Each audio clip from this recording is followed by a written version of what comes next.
Good evening, everyone. There is seats on both sides of the chamber. There's primarily more space on my left, your right, if you would like to take your seats over there. Thank you. We'll get started shortly.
Hello, everyone.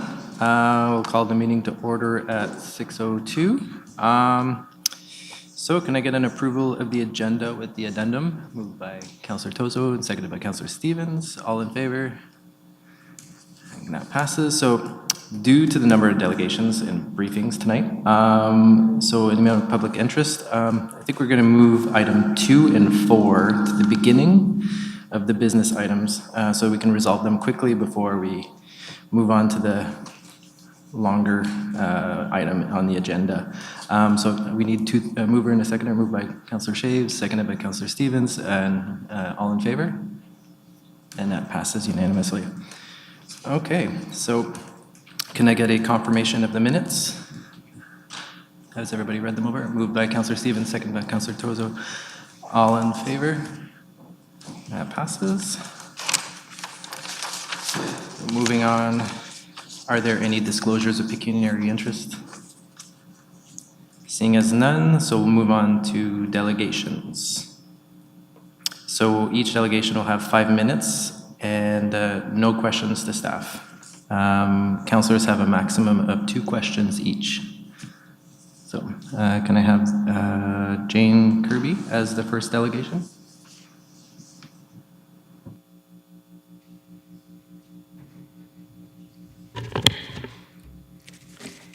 Good evening, councillors. Thank you for the opportunity to speak.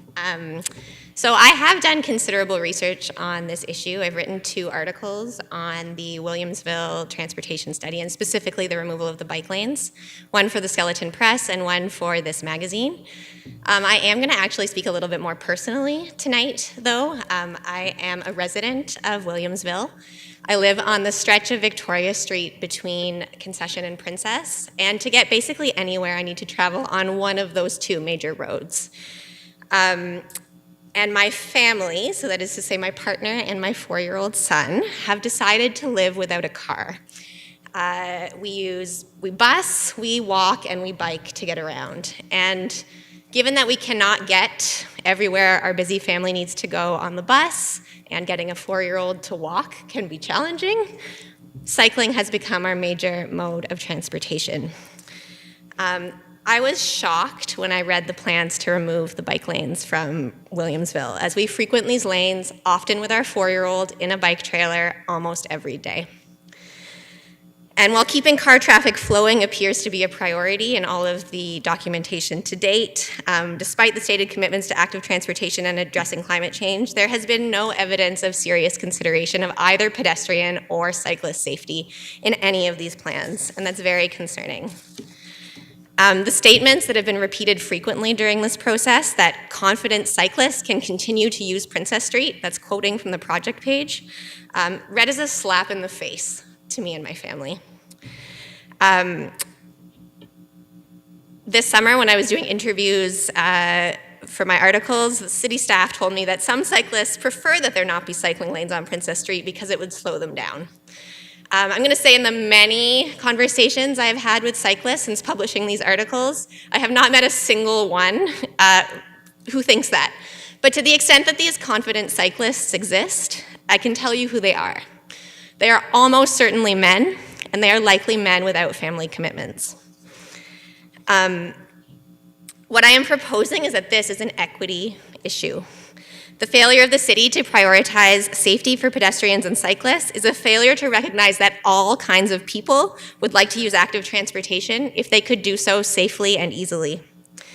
Anecdotally, this has been true among the people I have spoken to, and research has shown repeatedly that older people and children, and by extension the families, and I'm going to say overwhelmingly the women who care for children, are the ones who are most affected when we fail to provide safe cycling infrastructure. Research out of the University of Toronto highlights that there are 3 ways we can get more people cycling. We can get new people cycling, we can get those currently cycling to cycle longer distances, and crucially, we can get people cycling throughout life's transitions. That is, getting them to keep cycling as they age and as they have children. Having protected bike lanes along Princess Street would support all 3 of these measures and allow the city to meet its goals for active transportation. And I am not sure why that is not being considered tonight. The current proposals to either remove or to fail to protect the bike lanes not only forsake the lives of currently avid cyclists like Patrick Lynch, who I'm sure I don't need to remind you was killed last November by a car, but also the many people who ride a bike hesitantly but out of necessity, and those who would like to cycle but won't in Kingston currently. We have heard repeatedly that there is no space, but there seems to be plenty of space for left turning lanes for vehicles, and no willingness to sacrifice a few of these lanes in order to both meet AOTA requirements and allow for cycling infrastructure. And I would ask that council push for reconsideration of some of the protected lane options, and also to evaluate the safety of pedestrians and cyclists in any option that is considered more seriously. I've lived in Kingston for most of the last 20 years since I first came to Queen's as an undergraduate student, and I'm not exaggerating to say that if these lanes are removed along Princess Street, my family and I will consider moving. And we'll be moving to somewhere where commitments to active transportation and climate 30 change seconds. are not just empty words on paper. Thank you. Thank you very much for that. Do we have any questions? Seeing as none, we'll move on to the next delegation. Roger Haley will present and speak to the committee regarding the Williamsville Corridor Study, Neighborhood Cycling Network and Green Streets Report.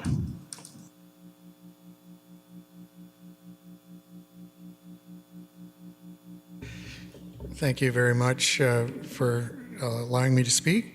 I'm the president of KCAT, Kingston Coalition for Active Transportation, and I'm here to give you just a few comments. We've got a written submission, a couple of written submissions, and I think they say a lot of the detail. Can I advance the screen here? Yeah, okay. So my alternate title is "A Street Without Bicycle Lanes is like a house without windows." KCAT involvement has been long on this. KCAT was first formed in 2008, but by around our main mission was to try to promote active transportation, but we got involved in the Princess Street Main Street study back when it started in 2011 is our first involvement. We fought to have bicycle lanes included in the design. Finally, they were put in a terrible compromise between a drunken sailor bike lane that moved in and out of parked car spots. And in November 2020, there was a Williamsville Main Street study completely rewritten. We didn't have a say in it. It was the middle of COVID, as you recall, so it wasn't easy to make comments. And then lastly, in January of 2023, I found out that the city was planning to eliminate bicycle lanes on Princess Street. My only message, a couple of messages here, let's follow the plans that we've worked very carefully together on. The official plan, the council strategic plans, climate leadership plan, active transportation master plan, which KCAT was very involved with, the active transportation implementation plan, which started in 2019. A lot of great ideas in that. The household travel survey, more of a report, which came along and is very timely. And a lot of them are archived. I can't even get them on the website without specifically requesting for them. I think we have to be really careful in this case of what I've seen a lot of plan washing. We're inundated with 500-page reports with a lot of technical detail.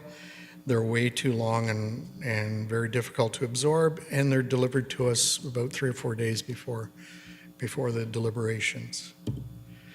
I think the city should continue to strive for meaningful consultation. Involve advocacy groups if there are any on a particular issue early in the process, not this sort of all of a sudden being told. And also prepare a meaningful summary of the comments. There's a vast number of comments that usually get thrown in an appendix and are often not even included in what the general public sees. So just give a summary of the comments. So I got a picture of the cover of the 5-year implementation plan. It's time for that to be renewed, but there's a lot of great stuff in there. A lot of it couldn't be dealt with during the pandemic. I'd be happy if they revisited that and just changed the numbers. So in the end, so which of these two pictures do you prioritize?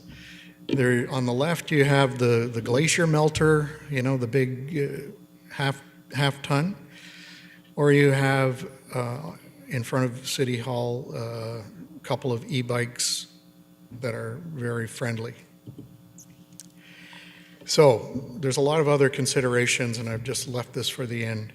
I don't think the awareness is there of the increase in what I call micro mobility, and that's all wheeling, including certainly wheelchairs. That was never an issue. They're always being included. Lots of electrically 30 seconds. assisted things. The economics of car ownership has to be really carefully talked about. The safety of pedestrians and their vulnerable road users. Speed reduction, that was not talked about. Transit priority, we're all in favor of, but the queue jump lanes don't necessarily belong on a constrained street. They can be used elsewhere. And issues of accessibility, we call a complete street. And there's also an element of open Your 5 space. minutes is up. Okay, and just on the last one. And greening of a street does not mean trees exclusively, okay? So those are my thoughts. Thanks. Thank you. Do we have any questions from the committee? Seeing as none, so we'll move on to the next delegation. Nathan Nislodi will present to speak to the committee regarding Pollinator Gardens report.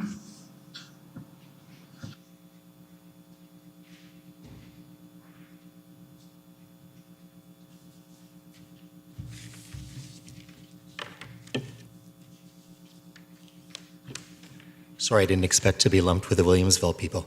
That's not a bad thing, but unfortunately, some of my photos, and I have some really ravishing photos of native gardens around Kingston, but unfortunately, they didn't download properly. So I apologize. I'll go with what I have. Good evening, Chair Sinani, Vice Chair Stephen, committee members, city staff, and guests. Thanks to all of you for the work you do each day to make our city a better place for the next generation. I want to commend city staff and council for taking the lead on the issue of biodiverse native plant gardens.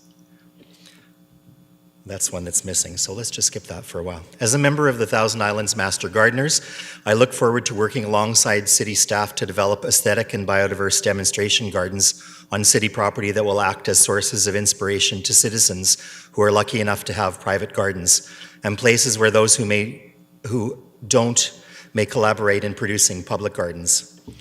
Last year, as a neighbor climate action champion for Portsmouth District, I developed a neighborhood habitat seed garden on donated private property, easily accessible to the public. As part of the Thousand Islands Master Gardeners Year of the Biodiverse Garden Weekend, I presented a workshop on matrix meadow planting using the garden as a learning area. A matrix meadow consists of about half grass plants and half native wildflowers. In all, there are 6 grass species and 34 wildflower species in the Hatter Street Garden. Even though the garden was in its first year, we managed to collect seed from 24 species. We held 2 workshops introducing the local community to the species in the garden and collecting seeds from plants that produced good seed this year. About a month ago, one of our master gardeners led a workshop on winter sowing, a method of starting native plants by planting them in clear bins in December or January, protecting them against wildlife, and giving them a period of cold and wet that most native perennials need to germinate. We use seeds from the Hatter Street Garden and from other private gardens. The plants that we are growing will be used in new gardens this spring, including seed gardens at the Senior Centre and 111 Van Orde Drive, a Kingston Frontenac Housing Corporation development, where we are planting 2 little forests in October. Seeds from the Hatter Street Garden were also planted by volunteers at Lemoyne Point for transplanting in the spring. All of these actions, and ones like them, will help to create our dream of distributed micro-nurseries, where many people grow plants for their own gardens, for the gardens of their neighbors, and for gardens on public lands. Just imagine if 3/4 of all the lawn in the city was converted to native meadows, suburban lawns, city sidewalk verges, roadsides, parks, all retaining moisture, sequestering carbon, and supporting insect life by several degrees more than lawns.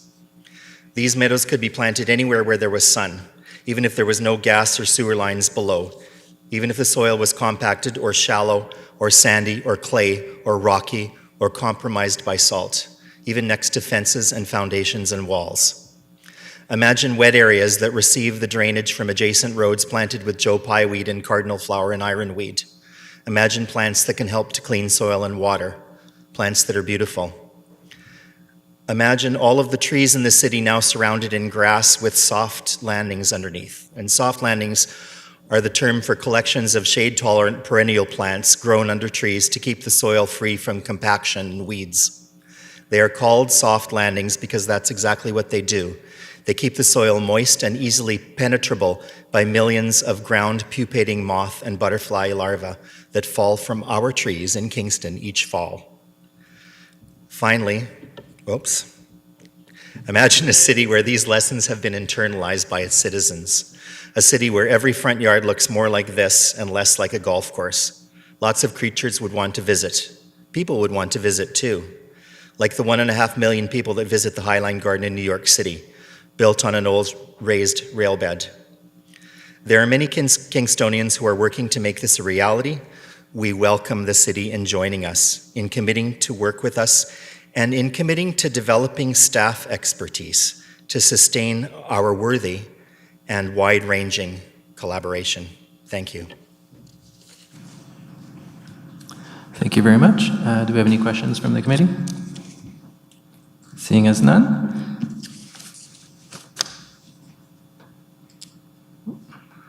Did you want to add? Through you, Mr. Chair, I'd like to bring forward another delegation. I'd like to bring forward Joyce Hoskins, please. Do I have a seconder? Councillor Tozo. All in favor? And that passes. Okay, so I'd like to welcome Joyce Hoyston to talk about pollinator gardens.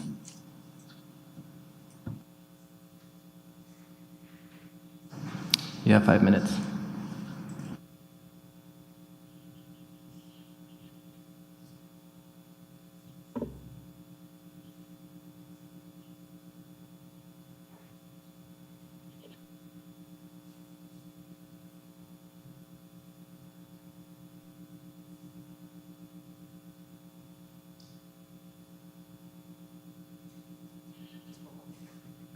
It's up there. Which one?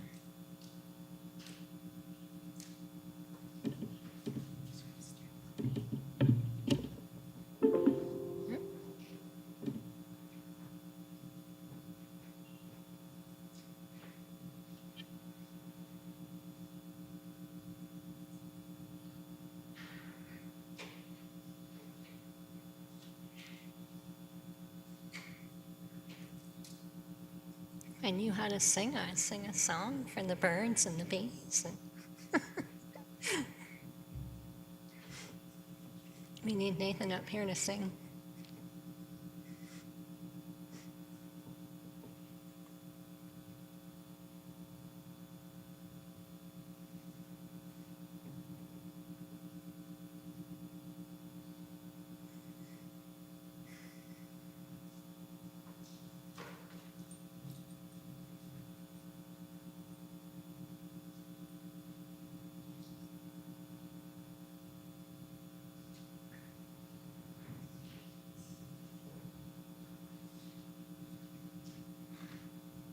Should be there now. Okay, which one is that? Okay.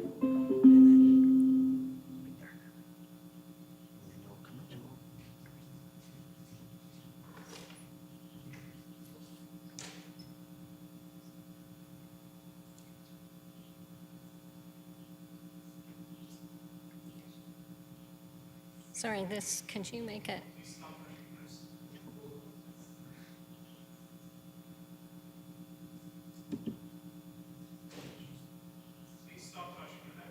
Oh, sorry.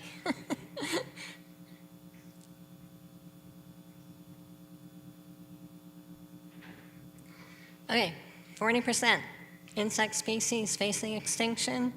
They're 60% of biodiversity. Lawn habitat, or the typical verges that we mow, that's how many, very few, like the food web is almost nothing. Look at once you start introducing meadow plants, pollinator plants, the explosion of biodiversity, not just the pollinators, but then the birds who eat those insects. For No Mow May last year, Council was kind enough to sponsor a No Mow May motion.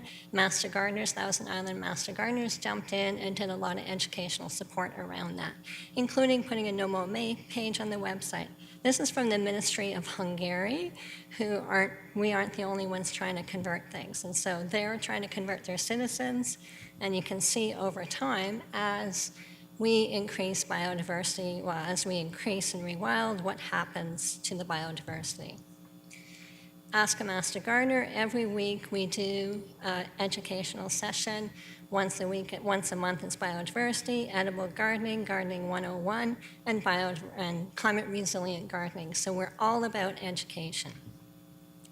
Imagine every neighborhood from a pollinator's perspective. How far do they need to fly for food, water, nesting sites?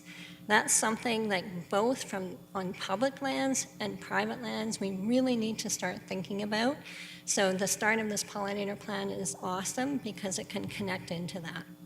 So pollinators, they all travel different. The little teeny tiny pollinators can only travel 150 meters. So everything they need needs to be there, otherwise we lose them. Something like a monarch can travel much further. So there's different distances.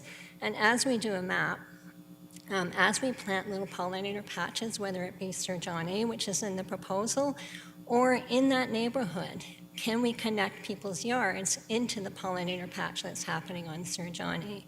That's the mission that both Little Forest and Master Gardeners are working towards.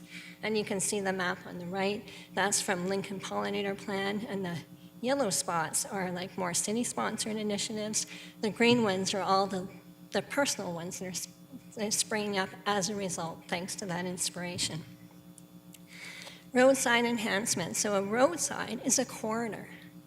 We don't think about it as a corridor, but it can be equally a corridor for insects, for pollinators, as it can for people. And so you can see the more connectivity, roadside enhancements can make a huge difference to our pollinators traveling around our city.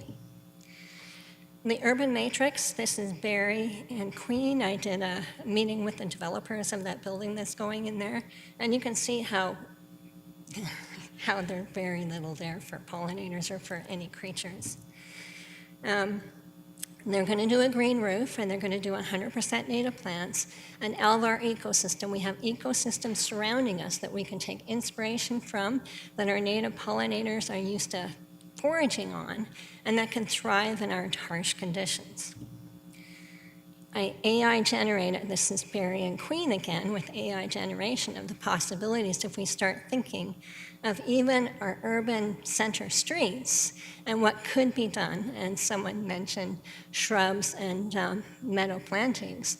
Those can go along our streets along with any trees that are planted, and that would increase like the patches for the pollinators. So one of the things that both Master Gardeners and Little Forests are doing is working on toolkits to support the public in conversions and in working with the city on some of these public sites. That will help educate us, it will help educate residents surrounding those sites, and it will help us build these toolkits to educate people. So we see ourselves as learning alongside the city. We super appreciate the city's collaboration on this and their initiative in putting forth this pollinator plan. And that's Nancy, one of our master gardeners, the most experienced ones. We've already been out to the Sir John A site twice to try and evaluate it, see why some sections of it might not be as successful, and see what we could do going forward. So people, this is about landscape resilient framework, and people, all of 30 the people in seconds. Kingston can become stewards of our spaces. That's it. Oh, and look at that one.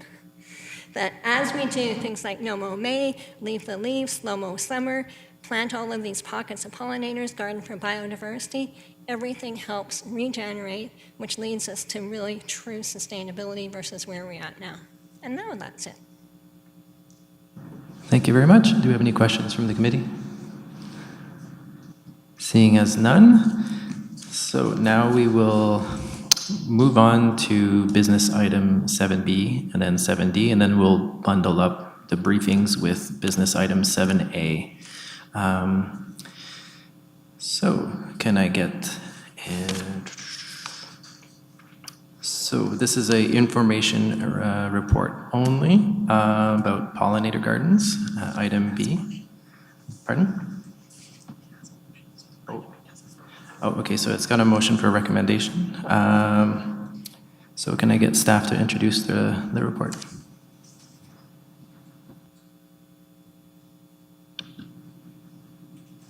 Hi, is that working? Yeah, so the pollinator report is looking at using the community, a lot of the community service that we have right now. There's 12 pollinator gardens currently in the city that are run by community groups, and enhancing that, working on adding that into our community garden report, our community gardening policy, so that we have a streamlined process that we can look at there, and then allowing some more groups to add into some of the public lands that we currently have and build on the pollinator gardens that we have in those areas. Okay, thank you. Committee members, do you have any questions? You have 5 minutes. Councillor Amos. Thank you, Mr. Chair, and through you. In the motion, it calls for continuing to assist community groups in the ongoing development and maintenance of the pollinator gardens. Can you give me a definition of what some of those assistance would be? And is there an avenue for the existing gardens? And I'll be honest, there's 6, I believe 6 or 5 or 6 of the 12 that are listed are in my district.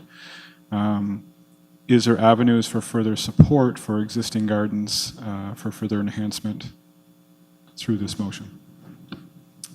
Thank you for your question. Yes, there is an avenue. I think some of the things we were looking at for assistance were things like mulch, maybe supplying some of the flowers in some of the newer, or plants in some of the newer gardens, or helping them maintain those as they go through. It will depend on the individual gardens and sort of what the needs are for those and what the resources are that we have. But it is to help them with soils and plants and mulch and that sort of thing that they may require. I think the other thing also was signage and educational materials that they may need to help promote those areas that they're working on. Perfect. And are we meeting with these groups on a regular basis to determine the needs to assist in any spring activities that could take place? I don't think that has happened in the past. We have made contact with them this year, and we can make sure that we continue to do that going forward. Awesome. Thank you. Are there any other questions from committee members? Seeing as none, so this is a public portion. If you have any questions, you have a maximum of 5 minutes, and we need your name at the beginning of your remarks. Does anybody wish to speak about the pollinator gardens?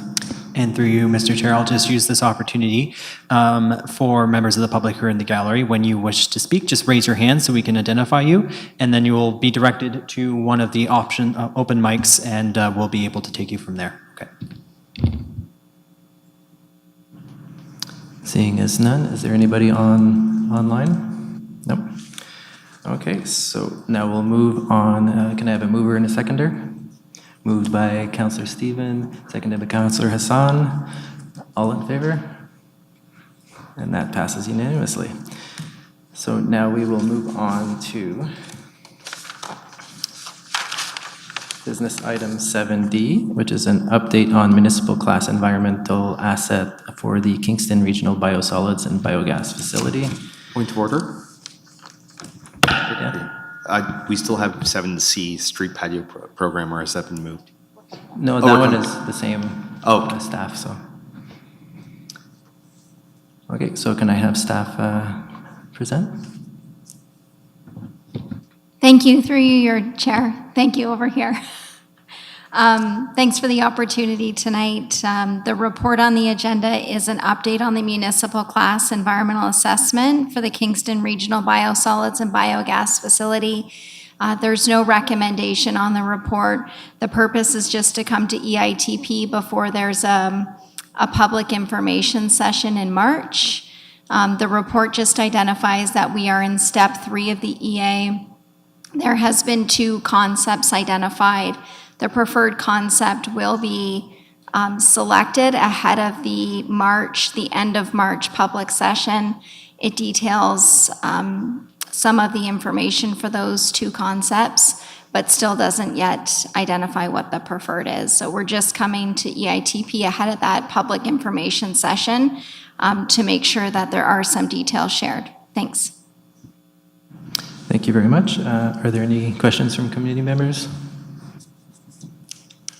Councillor Shaves?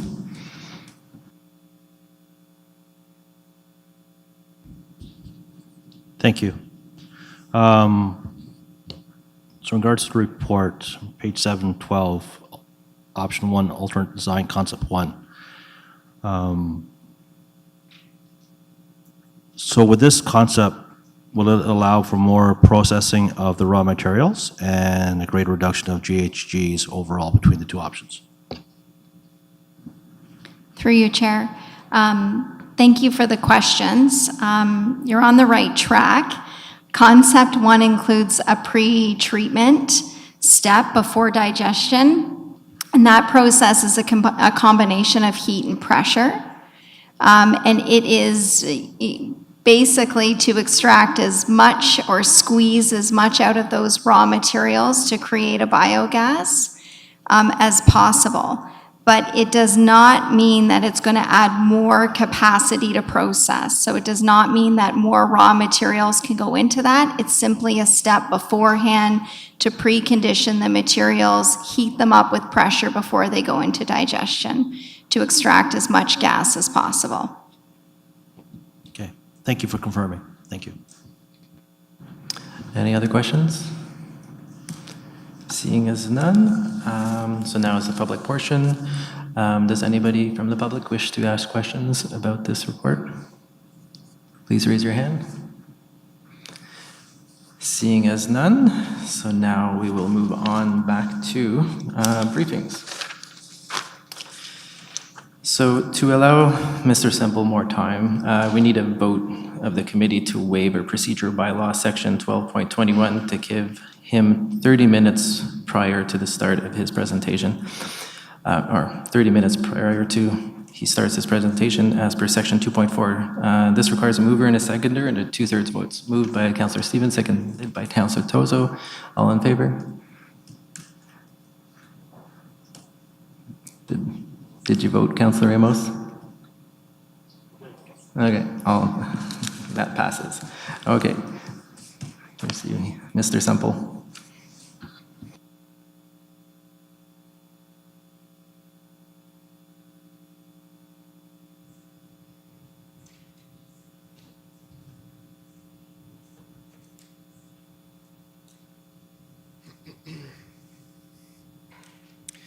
Thank you, Mr. Chair.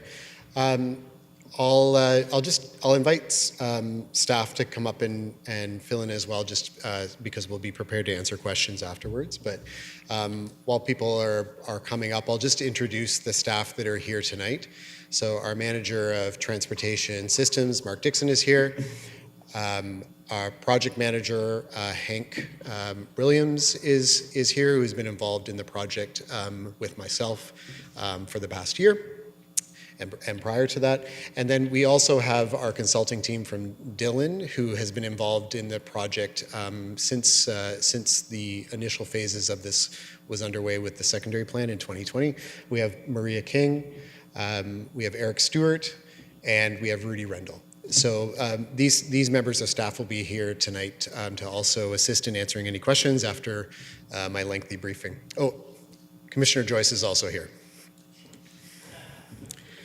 So thank you for the time tonight, and I appreciate the extra time. There is, as some of the members of the public have spoken to, this is quite a large project, and it has a lot of information, and it has a lot of pieces about it. So I'm glad we're able to take the time tonight to talk about what has been looked at, why those things have been looked at, the constraints that we're dealing with, and the opportunities that we have in this very important section of Princess Street, but also in the Williamsville neighborhood overall.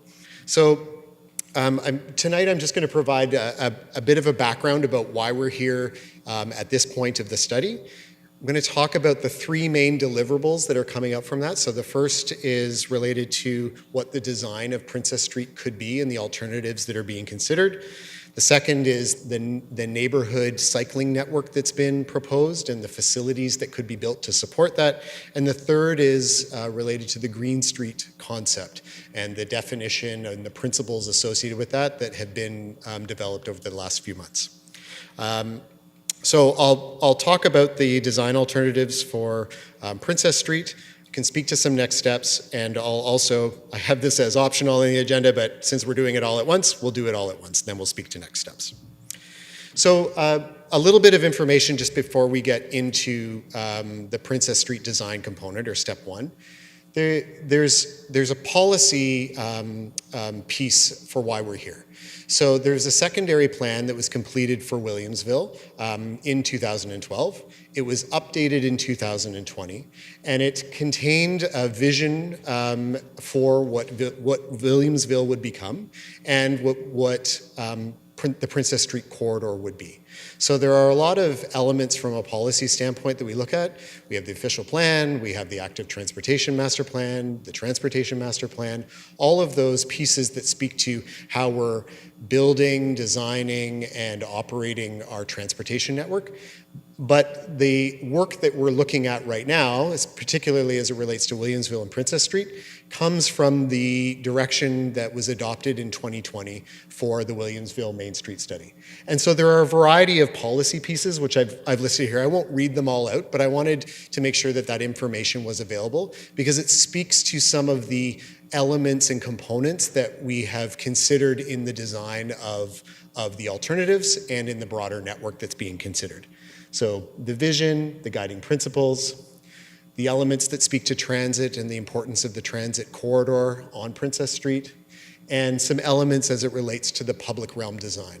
And those public realm design elements, the direction that we have under the updated secondary plan to accommodate the growth and development anticipated for the neighborhood, is what informs the steps that we're taking now in building out the infrastructure and the design of the infrastructure to support that growth, development, and expected population that will that it lives in and will live in the Williamsville neighborhood. So as part of that 2020 secondary plan for the Williamsville Main Street area, there was also a transportation and operations analysis that was completed. And there's a few key conclusions that sort of are derived from that study that also inform the types of alternatives that we're looking at and the priority that's been placed on some of those measures. So the analysis showed that the transportation network could accommodate the growth, and could accommodate it with a single vehicle lane in each direction on Princess Street. But there's a key aspect to there needing to be a continued and growing active and transit mode share. And that means the percentage of trips that people living within the neighborhood, how they're making those trips. They need to be making them walking, they need to be making them on their bikes, and they need to be making them on transit. They need to be non-auto trips. And that was part of the conclusion and the direction that came to my team relative to how those next steps for Williamsville would look.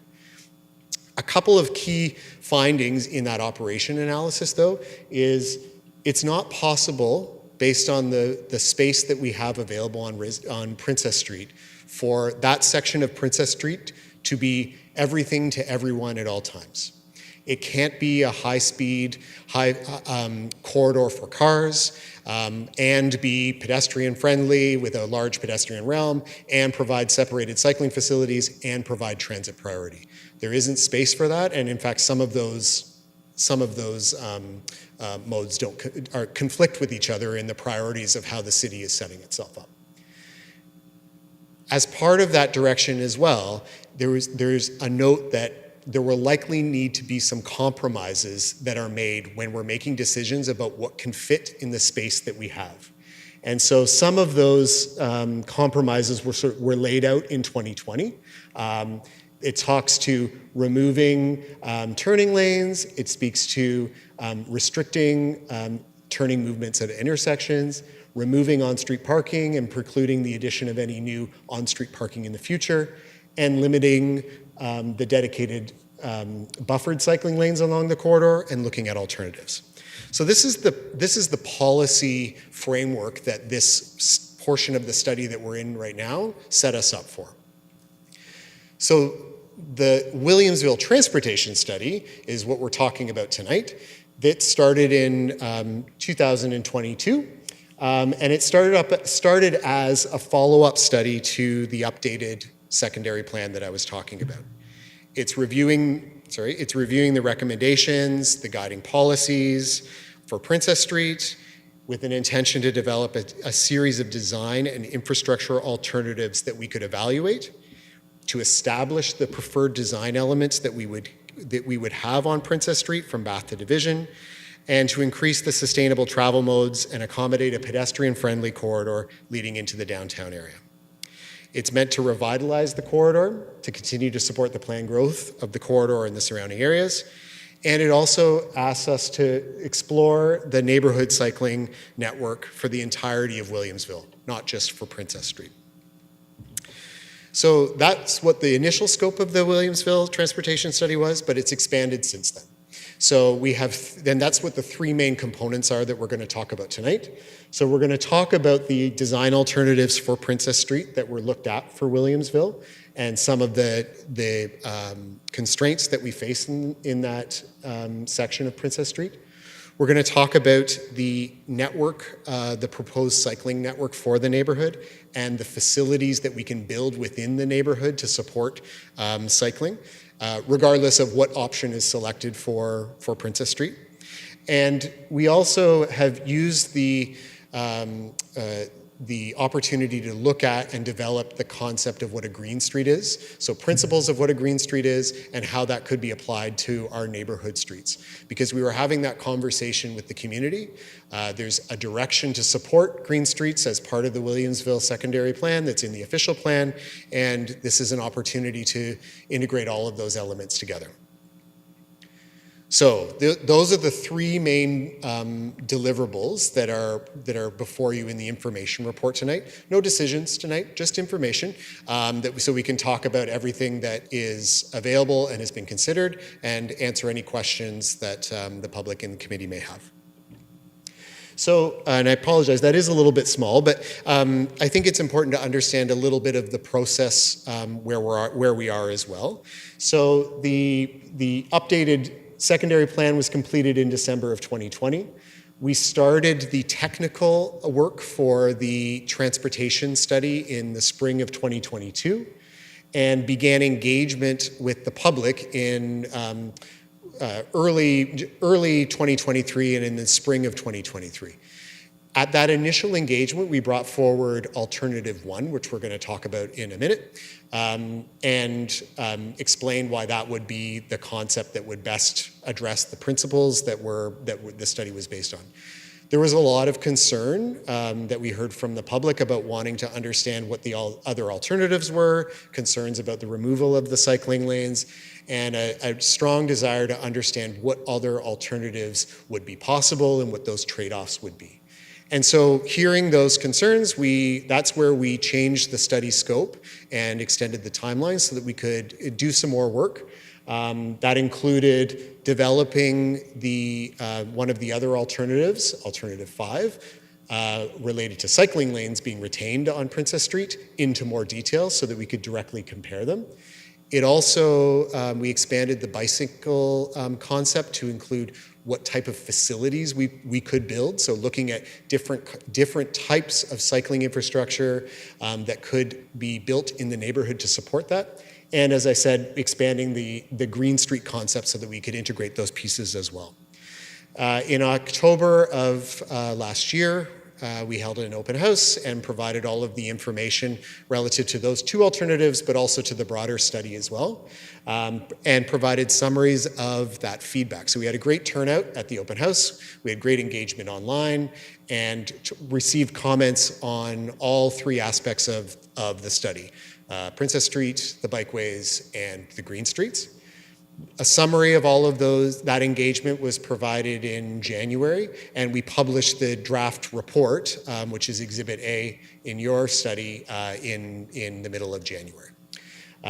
Supporting documentation and other exhibits are also included in tonight's information report, and the comments that we received tonight from committee and others will be incorporated into a final report that will go to council in the spring, likely in April. So that's the process that we're following right now, just so that everyone's familiar with it and understands what our next steps would be. Okay, so let's talk about the design of Princess Street and the alternative. I bet you thought the first slide would be a picture. It's not. It's just a bunch of words. So the pieces related to the design alternatives for Princess Street, we began that study in 2022. It looked at the existing conditions of Princess Street and looked at some of these, the principles around creating a pedestrian-focused area, a pedestrian-focused public realm, meeting accessibility and design standards for the public infrastructure that we're creating or recreating, prioritizing transit and active transportation users, and supporting the continued growth of the Williamsville neighborhood and the Princess Street corridor. As part of this, the analysis had to consider how we were going to deal with the constraints that exist here. So a lot has been talked about the relative narrow width of Princess Street. It's also an area with a number of intersections. So there's 13 intersections within that corridor. They're relatively short blocks. And there was limited opportunities for us to acquire additional land. There's a lot of development that has occurred in the corridor in the last decade, and a number of opportunities are not there for us to acquire additional space or additional land to be able to address some of the constraints that we have. So this is just an image of the section of Princess Street that we're talking about. And you can see this represents the existing conditions that are on the street.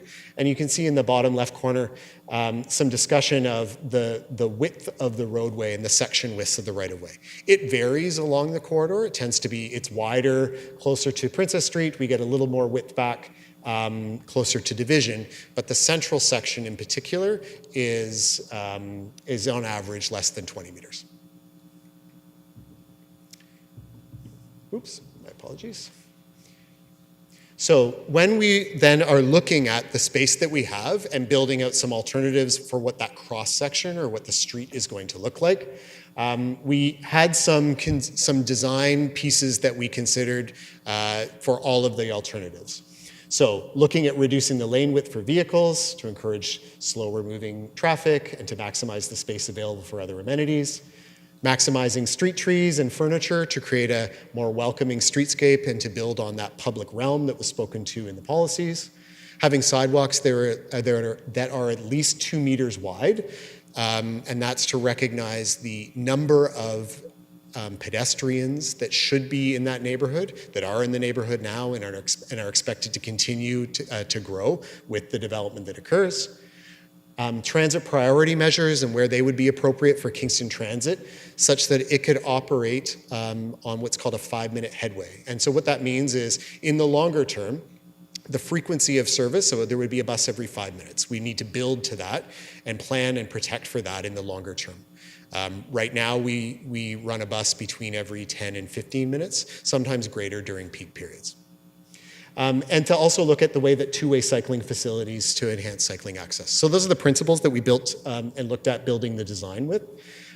We also took some common approaches across all of the alternatives. So we removed the parking. So all of the on-street parking was removed, and the lanes were narrowed the travel lanes were narrowed between 3.3 meters and 3.5 meters.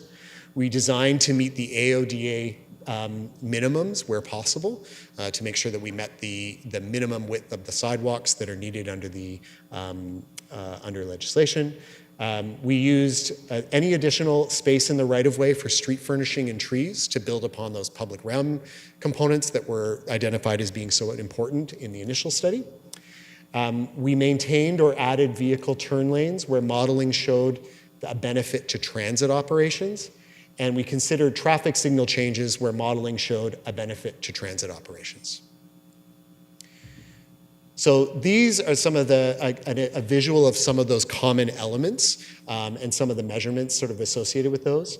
But we're looking at how can all of these elements fit together in a right-of-way that is changing but is largely constrained throughout.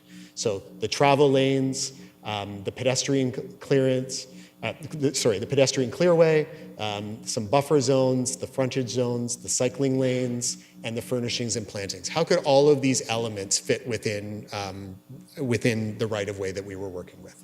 And we took those elements, and there were 6 alternative designs that were developed. So, and you can see them sort of listed along the side. So 6 alternatives. Alternative 1 being where the pedestrian realm was the widest sidewalks and widest areas for benches, greening elements, and other amenities for pedestrians. The second alternative where we would put a cycle track on both sides of Princess Street, so a one-way cycle track. A bi-directional cycle track, so cycling on one side of Princess Street, but with cyclists going both ways in that widened area. A one-way cycle track on one side of the street, so providing a cycle track in only one direction. On-street cycling lanes, so maintaining the on-street cycling lanes that we have right now, so a 1.5 meter cycling lane on either side of the roadway. And the 6th alternative was looking at a continuous transit lane, so a dedicated transit priority lane traveling westbound from the downtown out, and what those components were. So these were the 6 alternatives that were looked at. There's details about all of those alternatives, the measurements, and all of those pieces in the exhibits, Exhibit C, Exhibit B and C. But from these alternatives, we've shortlisted 2. And those two alternatives, alternative 1, where we have the wider pedestrian realm, and alternative 5, where we have on-street cycling lanes, are the ones that we've developed further to the concept level that we'll be talking about and comparing tonight. So, and I think just as a visual, and so that there's kind of an understanding when we're talking about the way in which the space is constrained, this is a visual representation at a high level of how each of those alternatives could fit into the space available on Princess Street. And as you can see, alternative 1 can fit with the least number of constraints or concerns. And then you can see all the way up to alternative 6 that shows some of the greatest conflicts with space availability and the ability to meet some of our guidelines required. So a few details then about the two alternatives that we've developed further. So these are the two alternatives that were presented in detail in October and form sort of the options that we're looking at for how Princess Street could be created. So alternative 1 is the alternative with the widest public realm. So it prioritizes the space for pedestrians. It includes benches, spaces for trees and other sort of landscaping, and encourages that other aspect of the official plan policies about creating space for businesses and commercial activity to be supportive and to encourage pedestrian activity. In this alternative, there is no cycling infrastructure on Princess Street. So the cycling lanes are removed. Cyclists on Princess Street would be in the travel lane with other vehicles, or they would use the other network that's created in the Williamsville neighborhood. The travel lanes or the through lanes here are narrowed. So they're 3.3 to 3.5 meters in width. There are turn lanes at various intersections to enable us to do transit priority. So in alternative 1, there's transit priority at Princess Street in Albert and Princess Street in Drayton, where there's a dedicated transit queue jump. This, through the modeling, showed the greatest advantage to travel time for transit in the corridor, but that's with left turn lanes kept at intersections in this corridor as well that all vehicles would use so that the corridor continued to flow as well. So these are some visual representations of what alternative 1 would look like mid-block. So mid-block would be between intersections. There's a lot of intersections, so there's not as many mid-block, expansive mid-block areas as you might expect, but this is a typical sort of representation of what that could look like with the wider sidewalk areas, the areas for benches and plantings, and then the narrowed travel lanes with a single travel lane in each direction. This is a rendering of what an intersection could look like. So this is the intersection of Alfred and Princess, and you can see that here you can see the two travel lanes, but also where we've maintained the left turn lane, and then the pedestrian crossing elements, and then pedestrian realm that's shown. The other alternative that was considered was the on-street cycling lane alternative. So this is, and again, here's and I should sort of explain that. The image that you see here, the central image you can see on the legend is where areas are green, that's where we can accommodate the full sort of 1.85 furnishing area along with the sidewalk width of 2 meters.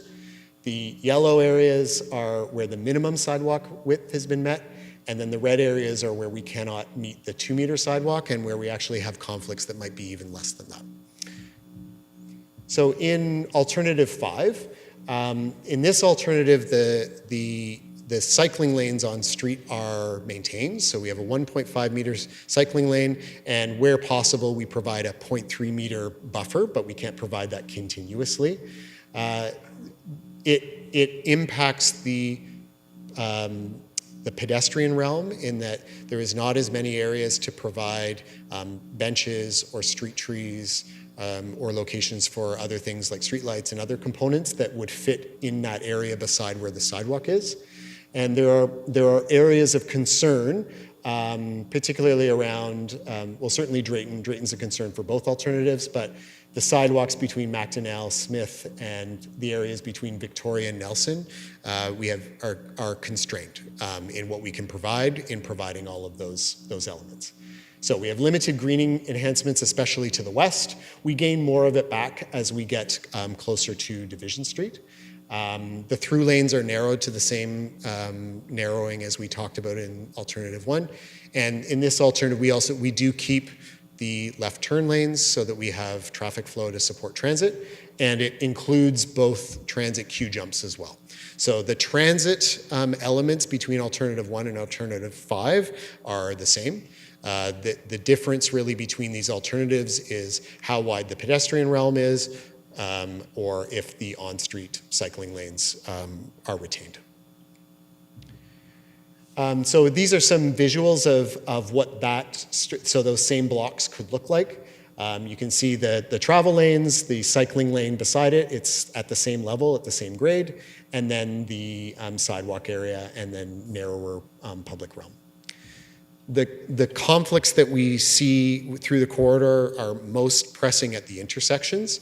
That's because of those extra features with the queue jump or the turn lanes. But this is the same intersection and what it could look like with the on-street cycling lanes retained.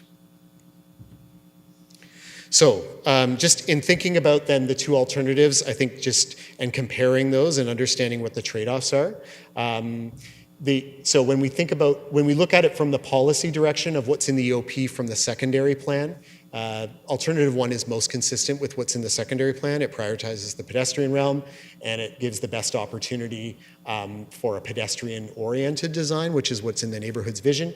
Alternative 5 is most consistent with our higher level policies, what the official plan says and what the active transportation plan says relative to where the cycling spine should be and how those should be maintained. The corridor analysis that was completed, so what we understand for how the corridor will work, alternative 1 is most consistent with prioritizing pedestrian and transit elements that are identified as important in the mode share goals. When you talk about transit elements, we're speaking not to transit priority, but for waiting areas for where riders would be, or if a shelter is provided. Alternative 5 allows for transit priority, but does not maximize those elements, of course. From an AODA standpoint, alternative 1 is most compliant with the sidewalk width and our requirements to sort of rebuild and provide that continuous pedestrian area. We can meet the minimum sidewalk widths in alternative 5, but there'll be compromises. There may need to be land that needs to be acquired. We're not sure if we can acquire that land, and there may be impacts on the left turn and the transit queues as well to build out those minimum sidewalks. The pedestrian infrastructure, similarly, we can build, in alternative 1, we estimate that 98% of the corridor will have a 2-meter wide sidewalk, and that 60% of it will provide that furnishing realm that's at least 1.85 meters wide, which is what we need to be able to plant trees. Alternative 5 can get you a 2-meter sidewalk in 85% of the corridor, but it does have that fewest opportunities for those other public realm elements so that we can prioritize the cycling elements. From a cycling infrastructure standpoint, certainly alternative 5, it provides it maintains the existing cycling lanes and the continuity that can be built into that, whereas alternative 1 doesn't provide any features for cyclists. It requires them to be on road, but there would be some opportunity for some shared symbols and some along that to sort of reinforce that. Transit priority is treated similarly in both alternatives, so transits, queue jumps, and other features are recognized in the design. In both instances, the travel lanes are minimized. There's concerns that because the travel lane, in alternative 1, it is only a travel lane. There is no parking lane, and there is no cycling lane that can act as a parking lane for vehicles. So there's concerns that some vehicles may stop in the actual travel lane and back vehicles up. But that similar concern exists in alternative 5, where the vehicle can also and may feel more confidently to park in the cycling lane while vehicles are moving around it. And then from a constructability and operation standpoint, both of them have some space limitations, constraints. Alternative 1 relative to where the underground utilities may be in the roadway. Alternative 5 relative to some space where we need to put street lighting and traffic signals. There's snow storage capacity. Removals will still be needed in both alternatives. We don't have as much space for storing snow in alternative 5 because we would also clear the snow from all of the cycling elements. But alternative 5 also provides, from an emergency management standpoint, space for vehicles to move over more quickly so that they can move around down through the travel lane. So those are the relative trade-offs between those two alternatives that we can talk about more when we're getting some questions. Okay. So I talked a little bit, we heard a lot of public input on this, a lot of concern about the removal of the bike lane on Princess Street in alternative 1, strong support for greening the corridor, support for the transit improvements, support for removing the on-street parking, concerns about illegal parking, and a general support for narrowing of the lanes. But really what we heard from members of the public was there's support for the pedestrian-oriented design, but not at the expense of the cycling lanes. When we're speaking with our project team with MAC, there's certainly concern raised by MAC that the reduced sidewalk width and the pedestrian realm in alternative 5 would impact access. But seemingly also concerned that removing the cycling lane could move cyclists into the pedestrian realm, which is also an issue from an accessibility standpoint. Okay, so that's all we're going to say about part 1, and then I'm going to cover part 2 and part 3, and then we'll get into some questions. So, building a neighborhood cycling network was also a key part of the 2012 Williamsville plan and reinforced as part of the 2020 Williamsville Main Street update. And it's also supported in all of our active transportation master plan and implementation plan. So in the initial consultation that was completed in spring of 2023, a variety of roadways were discussed with the community about what would be important and what are the routes that they use. And in the fall, we started talking about what are the features that could be included on that network of roadways that you would be comfortable using and that would help encourage and support cycling. So we have neighborhood bikeway features, so a few different ways that we're approaching this. This is, adding high visibility crossings, making sure there's pavement markings, making sure we've got the right signage in place, and then really creating a neighborhood bikeway, shared bikeway use on some of our streets. So these are two examples of renderings that have been done, one for Napier Street, which has a very narrow right-of-way of 15 meters, and the other, a more typical right-of-way on Albert Street. You can see the shared aspects, some on-street parking is retained in these examples, or using some of the greening elements that we developed with Green Street concepts, bulb outs, narrowings, traffic calming measures, again with a shared aspect of the cycling on those roadways. The other facility that we're looking at is a relatively new concept to Ontario. It's called an advisory bike lane. And I'm not an expert on that, but we do have experts here tonight that can speak to the operation of that. But it largely revolves around narrowing the travel lane that a vehicle would move in and creating, I'll show you, creating dedicated cycling facilities and requiring the vehicles to move into the cycling facility, but to yield the right-of-way to the cyclists. So it narrows the travel lane for vehicles and provides cycling, on-road cycling space for cyclists, and requires that the vehicle is yielding the right-of-way to the cyclist. So through all of this work, we've identified the network of where the cycling network would be and developed recommendations around whether those streets would be a bikeway or an advisory bikeway or a neighborhood bikeway or an advisory bikeway. And so those are the streets there sort of listed, and then we've created a network will form part of the recommendations that come forward. The engagement on the neighborhood cycling network was completed, finalized at the end of 2023. And again, I think wide support for the proposed network. A lot of discussions around the types of facilities, a lot of desire to see additional traffic calming measures or different treatments added in on some of these streets to further encourage all cyclists to be able to use these areas. MAC was very supportive of creating this and of creating infrastructure that could be used by everyone, certainly a more robust infrastructure versus signage and paint. We'll look at the constructability aspects of that, in the coming months, but in either alternative that's chosen for Princess Street, this network of cycling network can be implemented with whatever is ultimately chosen for Princess Street. The last component of the report speaks to green streets and developing concepts for green streets. So again, the notion of green streets has been in the Williamsville secondary plan since 2012. Through the work with the community, there was an opportunity to actually further define what that would be. And we started with, because we needed to get to a common understanding of what a green street was. And so that began with developing 5 principles. I won't read them, but those are the 5 principles that were developed for Kingston for what a green street in Kingston would be. And we used that to develop 3 concepts that we engaged with the public on. So there's a light, a medium or a mid, and a heavy. And this was really testing what features people were supportive of.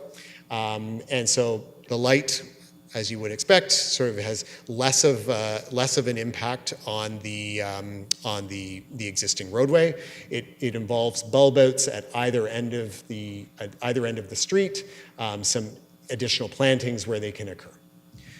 The mid concept adds additional elements, removes parking in certain sections of the street, creates some bulb outs, and enhances kind of that pedestrian area to allow for greater pedestrian safety, and walkability, but also other spaces where additional trees could be planted.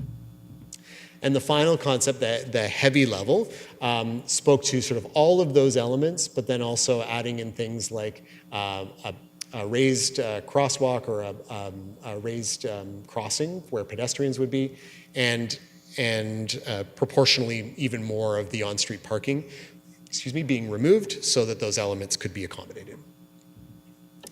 So there was strong preference amongst the public for the heavy concept, so a really aggressive approach on the green street elements. The most important elements were being able to plant more trees and to provide wider sidewalks. There was also support for bump outs and bulb outs on the street. That sort of ranked quite high. It was number 3. But there was also a lot of discussion and comments that came in about the concern about parking being removed. So a desire to have all of these elements, but also to continue to have the parking.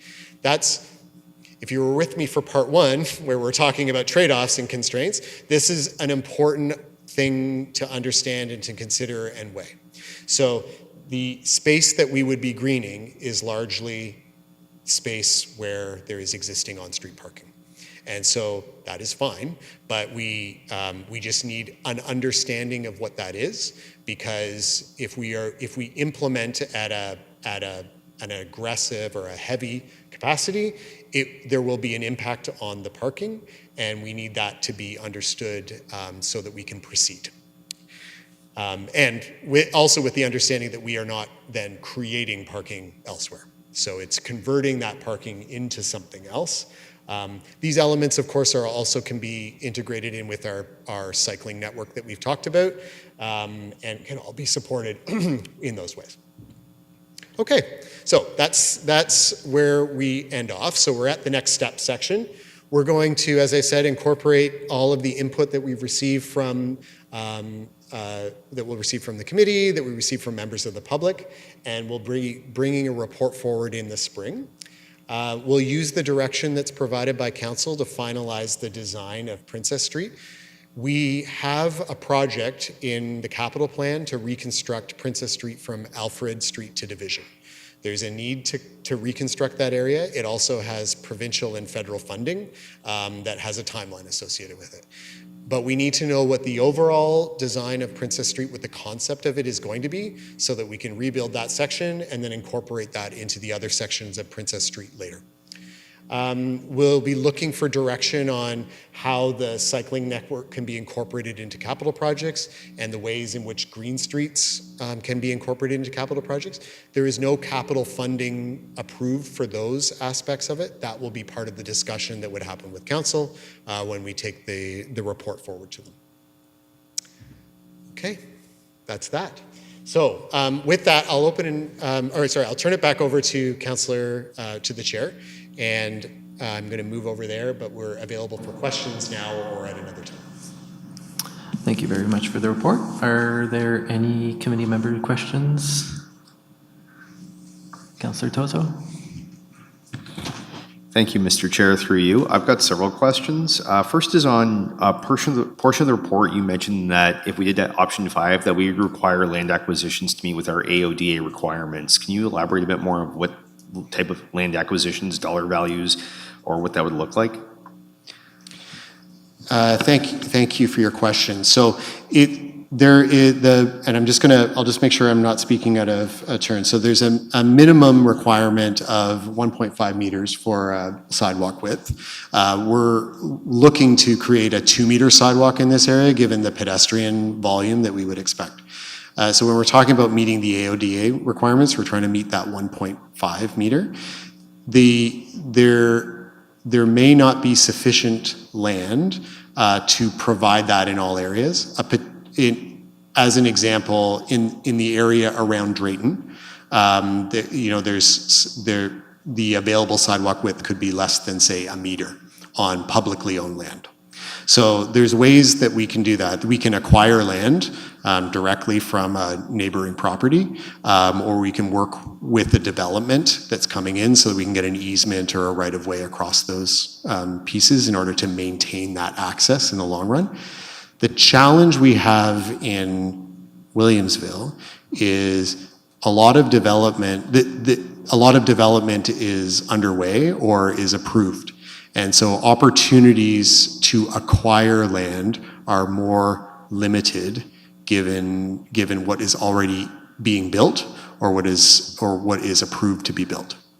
So that is why, and so in some of those very constrained areas, and keeping in mind, this is a conceptual design that we've put together so far. So this is, we have to confirm all of these measurements. There's detailed design that would come after this. But I think what we are flagging in both alternatives is that there are areas that are particularly tight where we will need to make some decisions about how we can accommodate those pieces in detailed design. And our ability to acquire land is limited. Okay, thank you. There was something on a chart earlier that said meet AODA requirements where possible. Can you just elaborate? It's an AODA requirement, isn't it a requirement? Or am I just misunderstanding the report and what's here? Okay. All right, so I'm going to take that one. AODA is a requirement. It's not negotiable. So the components up there that said where possible meant within the available right-of-way. So that's where the issue was. There's no negotiating that. Of all the things that are in the right-of-way, that's the one piece that's not negotiable. Good. The other question, I have a few more. When you said EMS use could possibly, if we went with option 1, park on a sidewalk, in the experience that you've had doing other research of areas without a bike lane or parking lane, is that commonly used that EMS vehicles do in fact park on a sidewalk? You did mention that, Mr. Semple, in part of your presentation. Thank you. So I'll speak to, I think that came up as part of our constructability review. So there is, I think the concern is that if there's vehicles in that travel lane, how can they pull over to allow EMS to go by?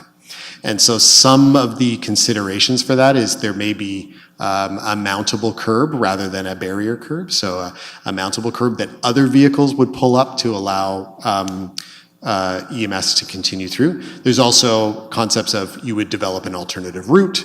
The blocks are relatively short, so vehicles are able to make a turn down to allow EMS to continue through.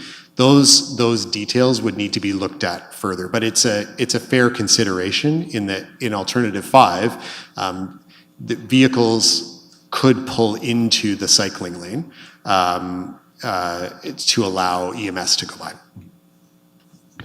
Thank you. And just, again, I want to clarify this again because it's in my notes several times.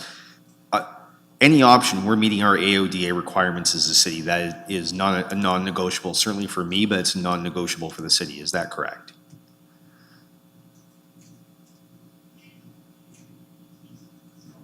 So that is non-negotiable. That's a requirement. So meeting AODA compliance needs to happen in this corridor as soon as we touch it. Meeting that either requires removal of left turn lanes at certain locations or acquisition of property, and that's just the way it needs to be. Yeah, so the providing non-AODA compliant sidewalks can't be an option once we touch this.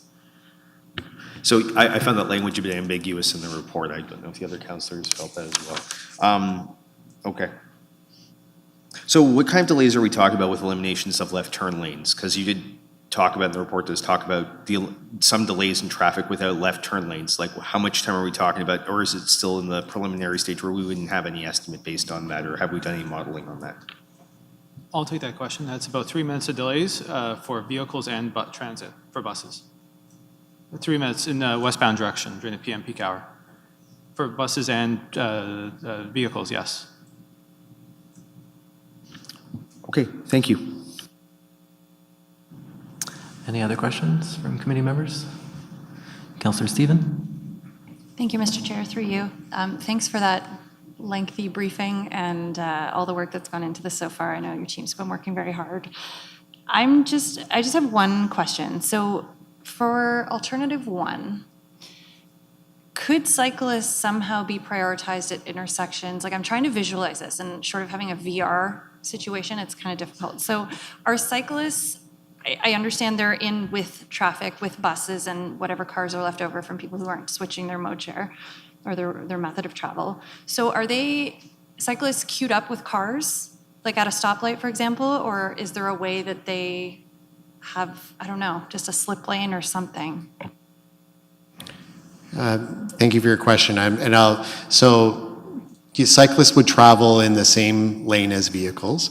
The lanes are narrowed, so we expect vehicles to move slower, especially during peak times, but cyclists would be within the lane of travel. I think some of the elements that you're talking about might be sort of related to like an example, like a division street where we have a bike box and some of those other elements. I'll just maybe ask our design consultants to speak to the feasibility of those elements relative to alternative 1. Yeah, so I can hop in there. So typically when we put bike boxes at intersections, it's so that bicyclists in a cycle lane can move ahead of traffic and have an option to turn left and be visible through traffic. But here there's not enough space for them to drive up beside vehicles and then move into that priority lane or that priority space. So that doesn't make sense to provide a bike box there. Are there other ways we can provide safe spaces for cyclists to wait? We can provide bike pockets, but we'd have to look at whether the overall benefit would be there. So that's like just a little spot off to the side of the intersection for cyclists to move if they want to do like a 2-stage crossing. But when you're a cyclist and you're in the middle of traffic and there's cars ahead of and behind you, that the benefit of those extra features disappears. Okay, thank you. Through you, Mr. Chair. So what I'm hearing is that for any kind of sort of cyclist, advantage, option 5 would be the better fit because you could use bike boxes. You could have that priority jump ahead kind of situation. That's correct. Yep. Okay, thank you. Are there any other questions from committee members? Councilor Ramos? Thank you, Mr. Chair, and through you. So I just want to clarify one more time on the AODA. In any option that is being considered, under no circumstances will the AODA be compromised. So basically, any option that you have put forward, the AODA will work. The two options you're looking at now, the way they're designed within the existing right-of-way, we cannot accomplish the 1.8 meter. It's 1.8, so it's 1.5 for one direction AODA, it's 1.8 for bidirectional, so you can have space for two wheelchairs to pass each other. In those options, whatever alternative gets pushed forward or decides to be moved forward, we need to be making compromises to accomplish that. So city cannot construct something that doesn't have that, and that means you're acquiring property or you're removing left turn permissions and left turn lanes. Right. So, I understand what you're saying. I'm going to take another avenue then. In my district, or the edge of my district, there's been a perpetual construction of a certain bridge over a number of, almost a decade, but over a number of years. It's now wide open, but Utilities Kingston is going to have some fun sometime this year, and that will happen again. And there was bike integration that took place in those lanes. So it went from a cycle lane, westbound or eastbound. The bikes then had to integrate into the cars and then back out to a bike lane. I repeatedly watched bikes trying to integrate into these lanes with cars riding them hard, and safety concerns. And this is my concern for option one, is that we're going to move all of our bikers into these lanes, and we're now putting them at risk.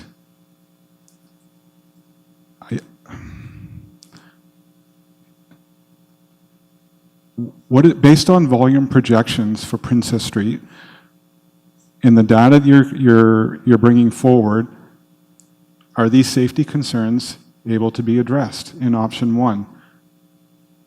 Because at least option 5 keeps them safe and onto the side and in their own area. Are they completely safe? No, we don't have you've made it clear there's not enough room. But they have at least a bike lane to keep them safe. In option 1, volume projections, do we have any data on safety integration of bikes coming into those lanes? I think that's a question that we may need to take away and bring back some information for you. I think, what you're describing on Front Road, it also was a construction condition as well. And so I don't know that we would do a direct comparison to that. Some of so I think, Councillor, we can certainly take that away and provide some data about the volume and the appropriateness of that feature. Some of the other elements that we've looked at, though, relative to alternative 5, is the prevalence of a parked vehicle in the cycling lane, which has been a concern in this section of Princess Street since the lanes were added. And so that there's a balance there as well relative to a cyclist being in a protected area, coming across an illegally parked vehicle, and then having to go out and move around too. That is part of that. So we can provide a more detailed answer about the volume and the relative safety to that, I think, for both options. Thank you. That would address some of my concerns with this. That Front Road, yes, I recognize 100%. It was construction. It was well signed. There were signs for the motorist to understand there was bike integration. There was painting on the roads that said bike merging, and bike had priority. Motorists didn't care. They just didn't care.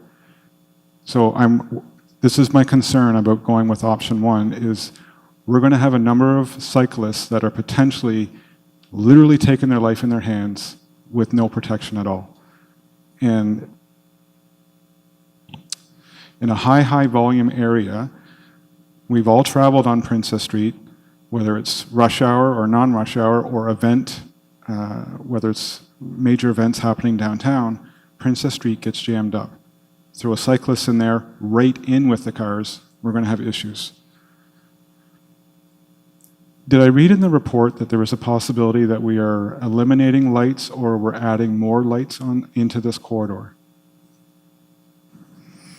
Yeah, so one of the recommendations relates to signalization at Drayton, and that's related to the transit signal priority, or the transit queue jump that's provided.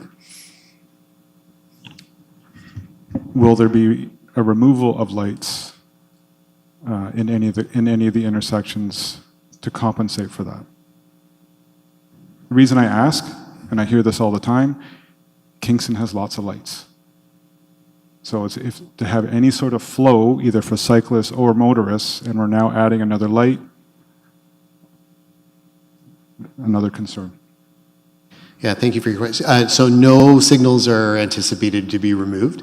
The signals, do provide for that flow management. That's also very important to transit in that corridor, especially as we move to higher frequency service.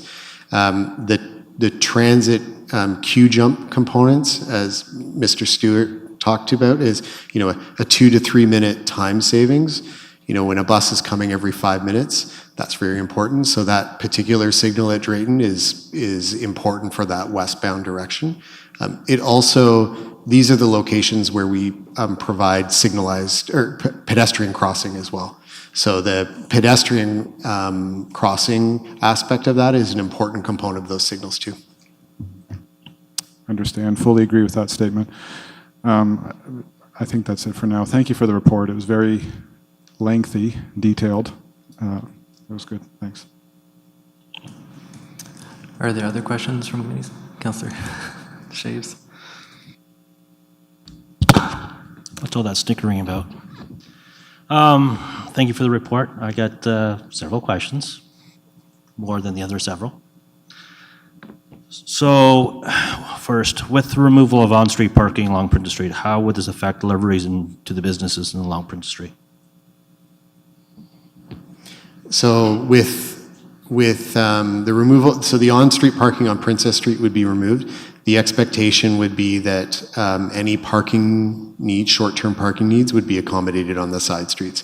And that would be for both residential needs, but also the businesses.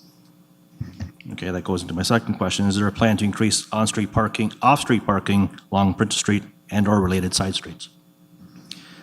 No, there's no committed plans to provide additional off-street parking.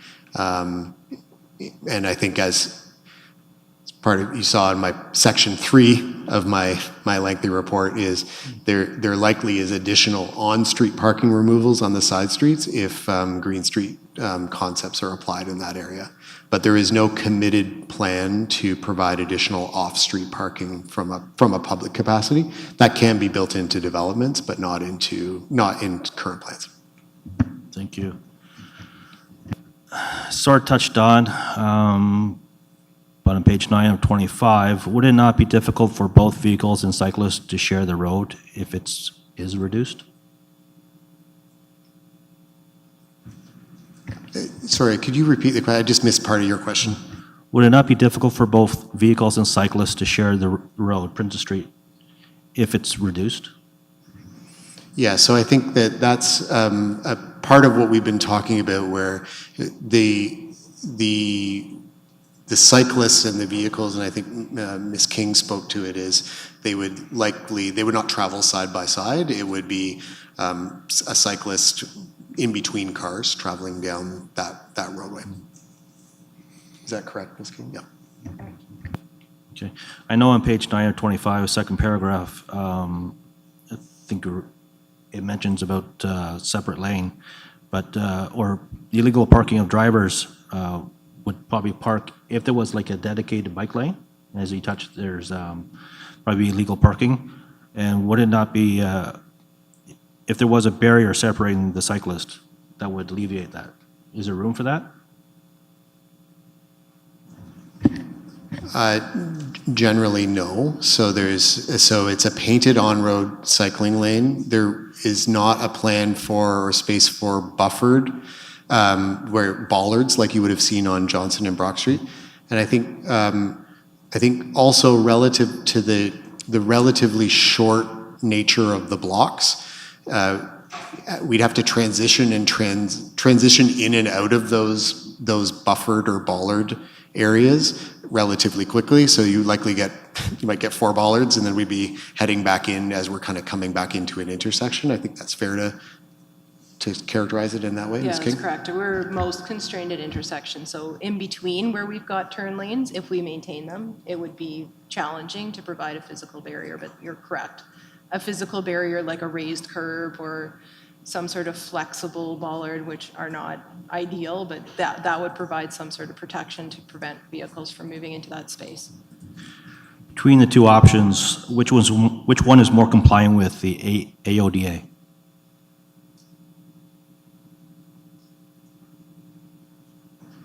There we go. So with both options, when we advance them, right now, alternative 5 is showing that we're not as AOD compliant, but that's because we're within the existing right-of-way and we're maintaining left turn lanes. Ultimately, it comes down to a decision to either acquire property or remove left turn lanes where alternative 5 is not showing that it's able to comply. But it's very limited. It's very, It's very limited, the non-compliance, because there's nothing else we can do. it's 86% of the corridor, so there are a couple of blocks, like Victoria to Nelson is extremely constrained. So without taking out the left turn lanes that will be there, you won't meet AOD compliance, I think, based on the fact that it's fully developed right up to the property line there. Okay. To confirm, will there be a cyclist travel route system throughout the side streets of Williamsville? Yes, so I think that the intent is that we develop a full network for Williamsville.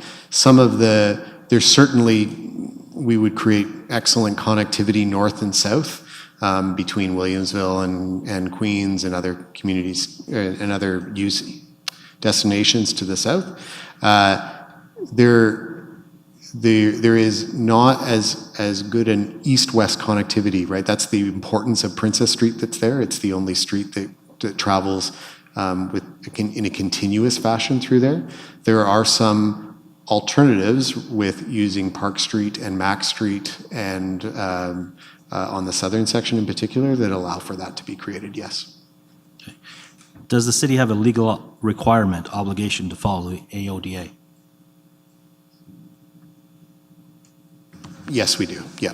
And I think that we would, as Ms. King has noted, there would be trade-offs that would need to happen most likely from a turn lane or a transit priority lane standpoint, and that those trade-offs would then impact the transit operation. Thank you. How would the planters and furniture affect the sidewalk snow removal?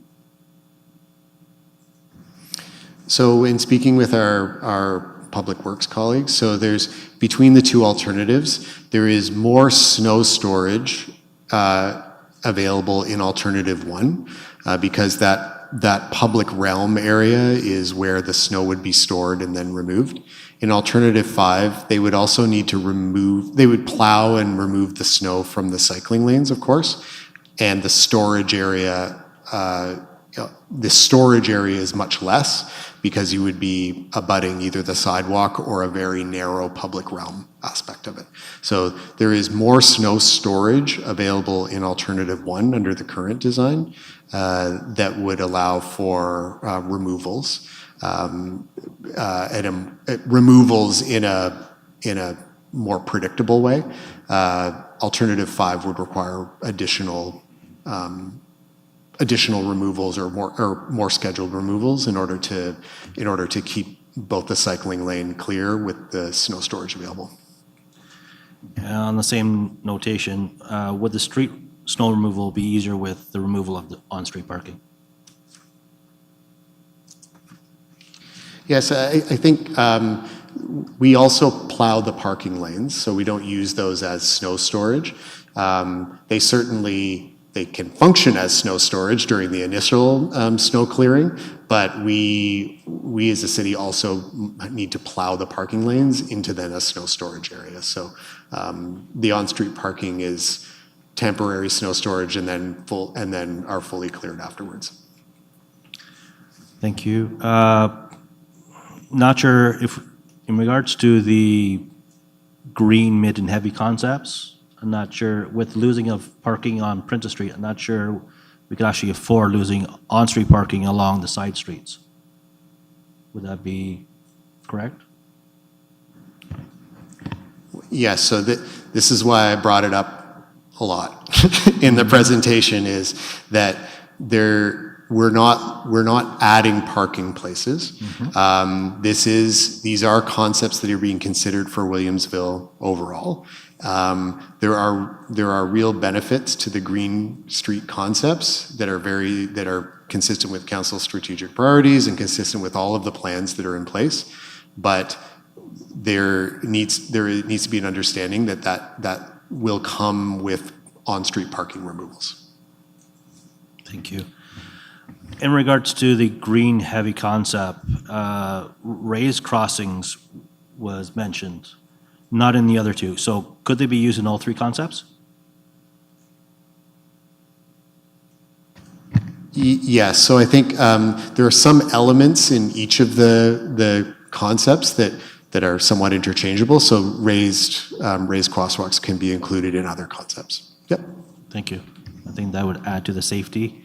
Under the Williamsville Transportation Study, or on the cross-section study, alternate 1, would the option be better for accessibility and also cooling effects of the pavement? So alternative 1 provides the most consistent sidewalk width, but also provides the largest, what we're calling the furnishing zone or public realm. So it is the area that would provide, that area is available for additional sort of queuing or waiting, benches. It allows for rest areas. It allows for waiting areas for local transit stops. So that public realm is alternative 1 has the most space available for those users in the public realm to not only walk or roll or move, but also to wait and congregate and sort of enjoy that space. So that is that is more in keeping with a variety of users that could be in that area. And to further that, if someone had mobility issues, they'd have several spots to stop and rest. Yes, those are the areas that would provide rest areas, and it would allow for those users who require more space, to be side by side with who they're walking with or rolling with. So yes.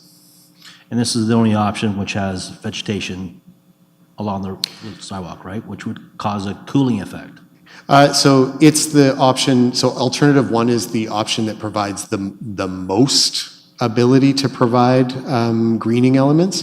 There are areas, particularly east of, I don't have the map directly, but east of Nelson, in where some greening elements may be able to be added in alternative 5.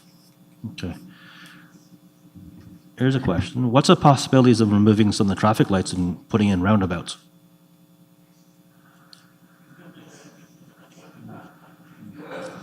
So I think we've not looked at replacing the intersections with roundabouts. I know we had that question earlier today, and I know we talked a little bit about the footprint of what would be required and what that would mean from a pedestrian and accessibility standpoint. But no, we've not looked in detail at what intersections could be replaced with roundabouts. We don't expect many. Okay. Just thought I'd put it out there. Are there any trees in our inventory which will not cause damage to our infrastructure? I think we've got a variety of trees that we use in more urban settings. So we would use similar kind of trees and infrastructure as like what we have in downtown Lower Princess that would be appropriate in there. If there's insufficient space to accommodate some of those things, we have other types of plantings, grasses, planter boxes, and others that would be considered in those areas. Thank you. And within part 2, neighborhood bikeways, it was mentioned, and I saw the slide, the sample of an advisory bike lane facility. I know I just mentioned roundabouts. However, drivers have difficulties with roundabouts, because I know I have 2 in my district. They can't seem to know what to do with these. So I believe drivers aren't going to know what to do in these advisory bike lanes when basically it's only one car width and you have 2 bike lanes on opposite sides. So I do acknowledge the advisory bike lane is a new concept. It's relatively new in Ontario. I can get, if you're asking about the operation of it, we can explain that.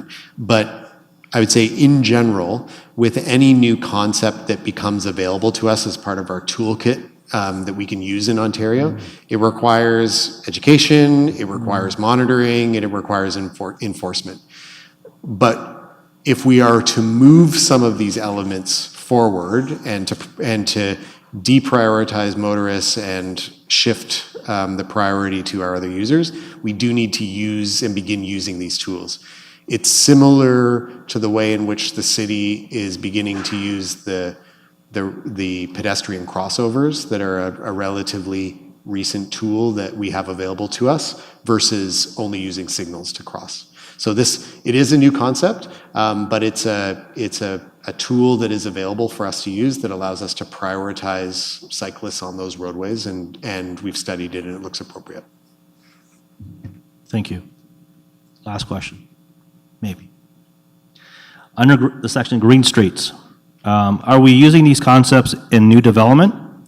Because I would believe it would be cheaper to include within a new development rather than in an established development.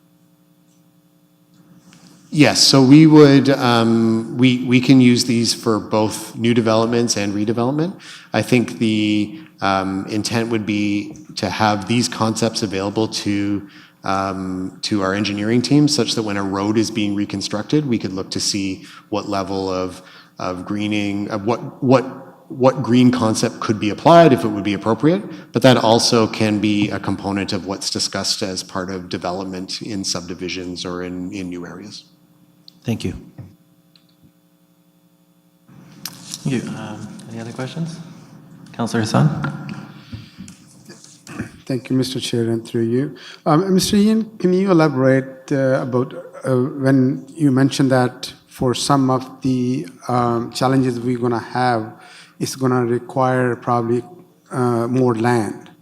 But as I see, and I know the Princess Street corridor from Division Street to all the way to Albert or Nelson, if I can recall and I can visualize the picture, I don't see that any land will be available to you to acquire, even you need the land. There's a lot of construction going on. So can you just share that if you have any idea of which piece of the Princess Street is possibly have a land which we can acquire? Thank you for your question. So I can't identify the specific components. Your characterization of it is generally correct, though. So the city, like our ability to acquire pieces of the right-of-way is very limited. If new development applications come in or modifications to developments come in, we would use that as an opportunity to try and incorporate some of those needs either into acquiring land or to having private space available to the public. In both alternatives, Alternative 1 and Alternative 5, one of the most critical area is in the Drayton Avenue area. So we're most restricted on what's available and what the city right-of-way is relative to the space that's needed. So if we are not able to acquire land, it's as Ms. King outlined, we would need to make decisions about maybe, we need to provide an appropriate sidewalk width.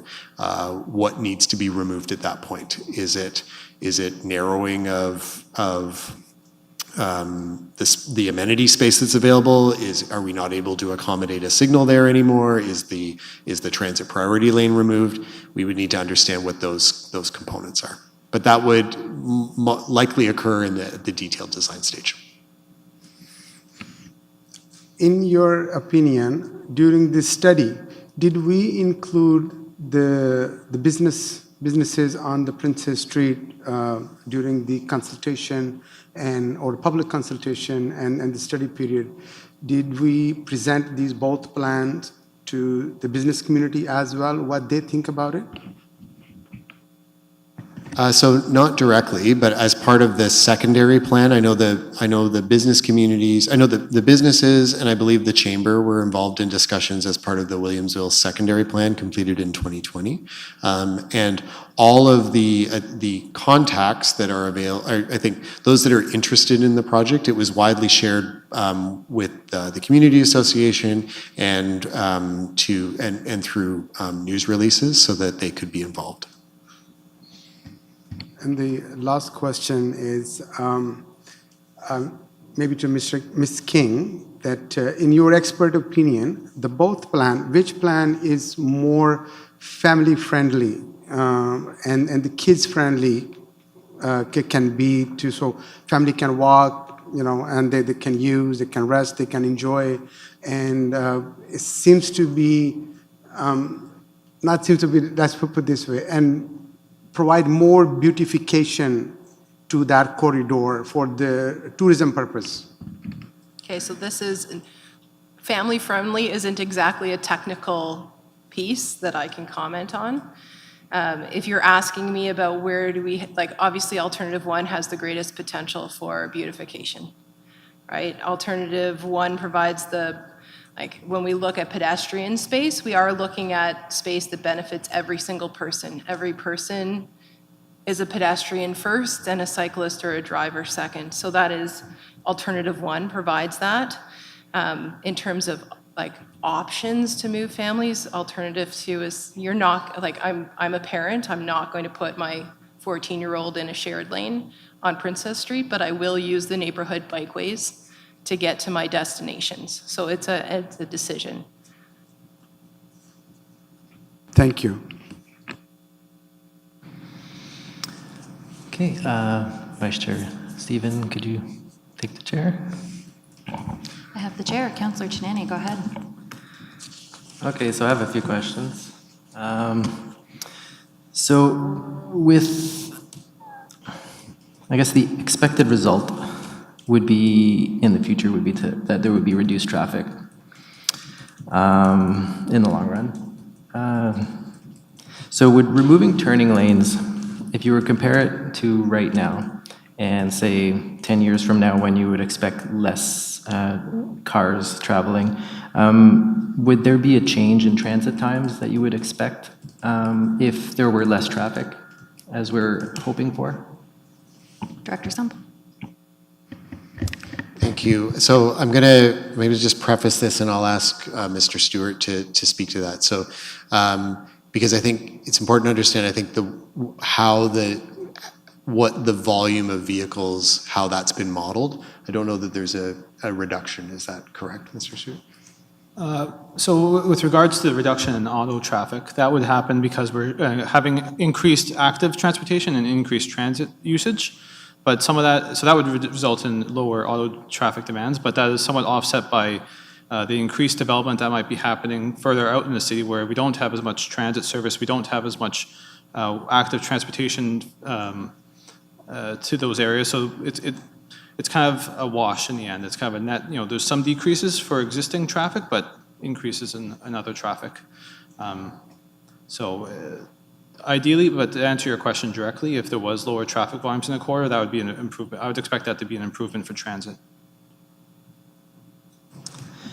Okay, so say if option 5 were selected, And if we discovered that cycle paths or even separated bike lanes could be used, even if it's like intermittent, could they be considered in some sections? Okay, so I'll take that one. Typically, when we design cycle facilities, we want to use a consistent cycle facility type. So providing a cycle track, so something that's physically separated, either, physical barrier or vertical barrier. It's the highest level of cycle facility comfort that we can provide, and so it's not at all ideal to go from a cycle track to an on-street cycle lane to a shared lane. So that mix, whatever option we pick, I wouldn't suggest that we should be looking at a mix unless we've got like a section at the end that's extremely highly used and people are just detouring in and out. But I wouldn't suggest that not using a consistent cycle facility type along there. I think one of the other things I want to just dial back onto your other question with Alternative 5, when we're looking at removing lanes, I think it's important to consider that removing a left turn lane in this corridor means that we're prohibiting left turns. We're not just removing a left turn lane and people are still going to turn left at those intersections. That's not going to happen. So the consideration is that it's a much bigger network issue. So obviously transit travel times will get improved there, but what happens, where do the vehicles, until that change happens, until people's habits change, you're going to end up with much more traffic diverting around Princess Street. Okay, well, I have another question based on what you just said. So say if we only remove the turning lane and prohibit it from the ones that are more constrained or the problem, and then people use, since the intersections are very close together, so you're not traveling far to turn left at an intersection where you could, would that be a possibility to have a more continuous cycling infrastructure that could be improved in a certain way? I think we've modeled that, right, Eric? So I think it'd be difficult to answer that question, I think, without looking at some calculations and having Mr. Stewart do some modeling for us. But I would, if I was to come back to some of what our direction was from the 2020, is certainly transit, ensuring that transits could operate in the way that it needs to now and in the future. But there's also a lot of concern about the surrounding neighborhood, ensuring that there wouldn't be, we would limit the vehicle infiltration into the other neighborhoods, so not creating additional traffic on the neighborhood streets because motorists were leaving Princess Street, and also not shifting all of Princess Street's traffic to streets like Johnson, Brock, and Concession. So it was about Princess Street still providing two-way traffic, and two-way traffic in a way that allowed transit to operate with a 5-minute headway. That's the scenario that was directed and run, and that is what was established to be able to support the development, the development that was approved for the neighborhood. Okay, I guess just about parking. So you talked about parking being off to the side streets. Are they going to be, I guess, assuming metered parking? So I think it would be, we would recommend, we would develop a parking regulation plan for all of the side streets. And it for sure would, initially would be, we would be looking at short-term parking, so that would be metered parking. But we also may need to provide other types of parking regulated spaces, so commercial loading zones, there might be this is where we would provide accessible parking spaces. So all that sort of full network of short-term parking spaces would exist on the side streets. And metered parking would be a component of it, but likely the lower priority, the higher priority would be accessible parking and loading zones. Okay, thank return the chair to you.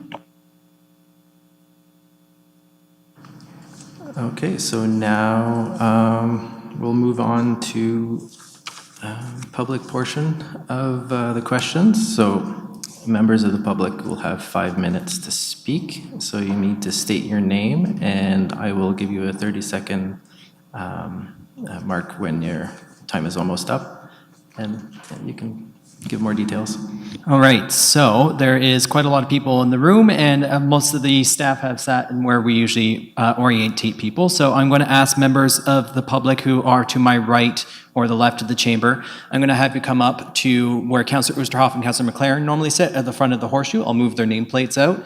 And then members on my left of the chamber, your right, to come to where there currently is a man sitting there, and we'll kind of alternate between the two as per the call of the chair. And if you would like to speak, just raise your hand so we can know and we can make your way over. Thank you. Okay, so I see you're already sitting down. So just state your name, and you have 5 minutes, and I'll warn you when there's 30 seconds. Thank you. My name is Gavin Anderson. I live in Kingston. I'm retired now, but before I retired, I commuted to work by bicycle every day that I could, and I, for the most part, enjoyed it. People at my work, I was the only person that commuted by bicycle to work, and so I was a curiosity, and people noticed. And they complimented me on my choice. They recognized that it was cheaper, healthier, better for the planet. But they also commented quite regularly that I was courageous. And when I asked them why they didn't bicycle to work ever, they said that it was too risky and that they were afraid. And when I looked at my own commute, which was probably a little less than 5 kilometers, for the most part, it was safe, but there were a few points. I had to go over the Division Street overpass over the CNR rail line, for instance, and that was dangerous. And my point is that a bicycle trip is only as safe as the most dangerous part. 4.5 kilometers of that 5-kilometer ride could be in dedicated bike trails, absolutely safe from collisions. But if there was 500 meters of congestion, high traffic volume, no protection, then the whole ride is rendered unsafe. And that's why I'm concerned about the alternative one reaching this stage of consideration, because it's actually subtracting from our network, our bike path network. It's making it more likely that people will choose not to ride their bicycle if that trip includes a passage along Princess Street through Williamsville. And in terms of meeting our objectives of more people riding bicycles, then we have to expect that we're not going to make progress on that until the network increases. We can put more and more dedicated lanes, but as long as we've got dangerous sectors, it's not going to show up in the statistics. So we need to have faith and confidence and stay the course. And that's why I think that alternative 5 is the better option. It's not the best option. In fact, I was a bit surprised when I saw one as an alternative and elevated to the that it's actually under consideration. I thought, well, then, why didn't we consider having the option of having it as a pedestrian mall with no cars at all? I thought that would be kind of radical, but then again, from my point of view, alternative number 1 is radical: to retreat from bicycle lanes and to expect cars to compete, or bicycles to compete with cars.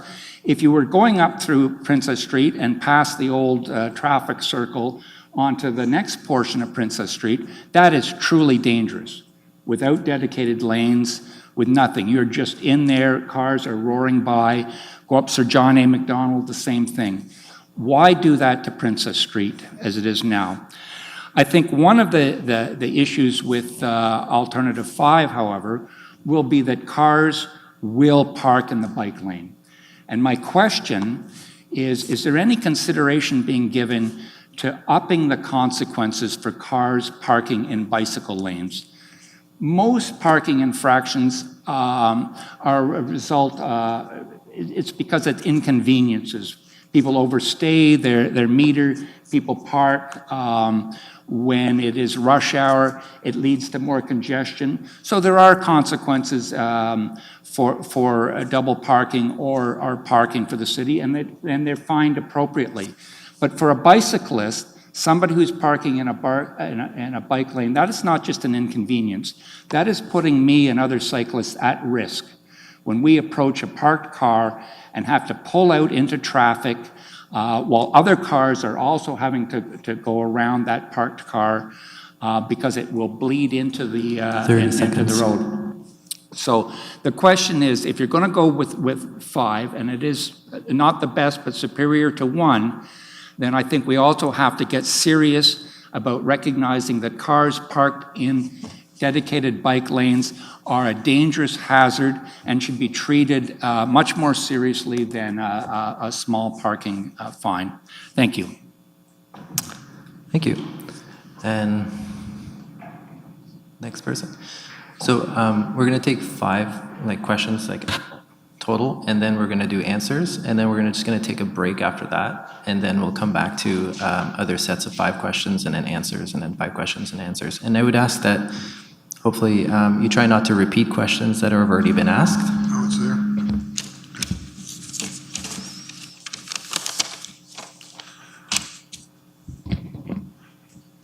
Thanks very much. My name is John Grenville. I live at 24 Jenkins, 1 block off Princess Street. Jenkins runs between Frontenac and Alfred. And although I live in wonderful Williamsville, I'm not speaking on behalf of the Williamsville Community Association. My wife and I were part of the consultation for the Williamsville Main Street study in 2010 and 2011, and the subsequent review in 2020. And although we had concerns about aspects of the proposal, we saw the green streets, the greening of Princess Street, and the proposed parkettes as positive contributions to our neighborhoods. Here we are, 12 years since Council unanimously approved the Williamsville Main Street study. And I certainly am pleased to see the Green Street concepts that staff have presented in tonight's report. Since the Williamsville Main Street secondary plan was approved by Council, over 2,000 units with over 4,000 bedrooms have been built, and more are proposed and approved. I'll just say that again. Over 2,000 units with over 4,000 bedrooms. We have seen no parkettes, no greening of Princess Street yet. Some are on the way. Green streets are in the official plan today in 1 place, in section 12E, which is the section on Williamsville Main Street. So when I refer to green streets, I am referring to Williamsville, while recognizing that green streets could ultimately be anywhere. Certainly, it's my contention that there needs to be priority to looking at developing green streets in Williamsville. In the report, there is no schedule for the development of green streets, even a rough schedule for the implementation, except to say that green streets will be implemented on the various neighborhood streets when those streets are slated for reconstruction in the city's capital budget. I was 60 when we started this discussion on green streets. I'm hoping to see green streets ultimately in Williamsville, but at the rate that we're going, I'm losing faith in the possibility. When this report goes to council, I'd like to see the schedule for construction of at least 1 green street in Williamsville. Now, it may be 5 years out, I don't know, but surely we can say at some point in the future, there's going to be a green street in Williamsville. Since Frontenac Street from York to Mac, it's only 2 blocks long, has been identified as a priority in the secondary plan, which actually is then referenced in the official plan. I would like to see when the Green Street concept will be put in place for Frontenac Street. Thanks very much. Thank you. So can we have someone else?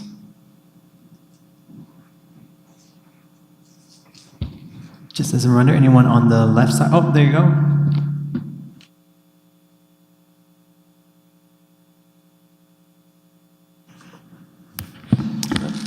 Thank you. My name is Annette Burfoot. I too live in Williamsville and have lived here for 30 years. I'm speaking as co-president of the Williamsville Community Association. I think it's important to provide some sort of on-the-ground experience and what the Community Association feels about transportation. Last spring, we had a town hall, very well attended, over 50 people, on transportation. And we had proponents speaking about green streets, about bicycling and active transport, and about safe streets. And before we began those 3 sections in the town hall, those presentations, there was a brief description of what is the district. And I think it's important that members of the committee, I know one knows this, but that the rest understands Williamsville as a very particular district, which is the densest populated in Kingston and the smallest. And it is characterized by 3 very busy streets running through it, which are throughways. It is also an old neighborhood, so the streets are narrow. It was built for single-family houses primarily. So when people say glibly, we'll just put the parking on the side streets, I'm not sure they totally appreciate what that means. So for example, Victoria Street would be one of those side streets. It's a very dangerous street to cycle on because of the parking. The same holds true for Mac Street. So the notion that somehow the side streets offer some sanctuary to those lovely families with their children cycling down the streets is not true. I can't tell you how many times I've almost been hit by a car door flying open on one of those small streets. Then there's the snow clearance, then there's the condition of the roads, etc. So Mr. Semple is absolutely right. It's a very tight situation in Williamsville. So is Mr. Anderson absolutely right in that if we do not show courage in encouraging active transport, it's not going to happen. So my question, I guess, is do you have the courage to actually support what is claimed in policies, what's been approved by council, and so on? Thank you. Thank you. There's no clapping in the room. Sorry.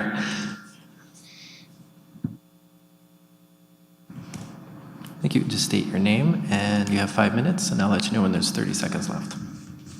Thank you. My name is Carol Russell, and I am the president of the Kingston Velo Club, and I'll refer to them as KVC from this point forward. In addition to speaking on behalf of KVC, I'm also speaking on behalf of Dr. Patrick Lynch, a longtime and very experienced cyclist and member of KVC. If he could have, Patrick would have been here tonight. But he could not be here because on November 12th, 2023, he was killed by a car while cycling on Taylor Kidd Boulevard in a section where there is no cycling lane. He was a few kilometers from home. KVC is a very old cycling club. We've been here for 52 years, and recently we have seen a very huge growth in our membership. We bike a lot, to the tune of 120,000 kilometers every single year. But it's not safe, and safety matters. It matters every single time we hop onto our bikes on every single road that we pedal on. Safety matters. Our members tell us that they feel safer cycling in Toronto than they do in Kingston. We want solutions for Kingston transportation to be inclusive of cyclists.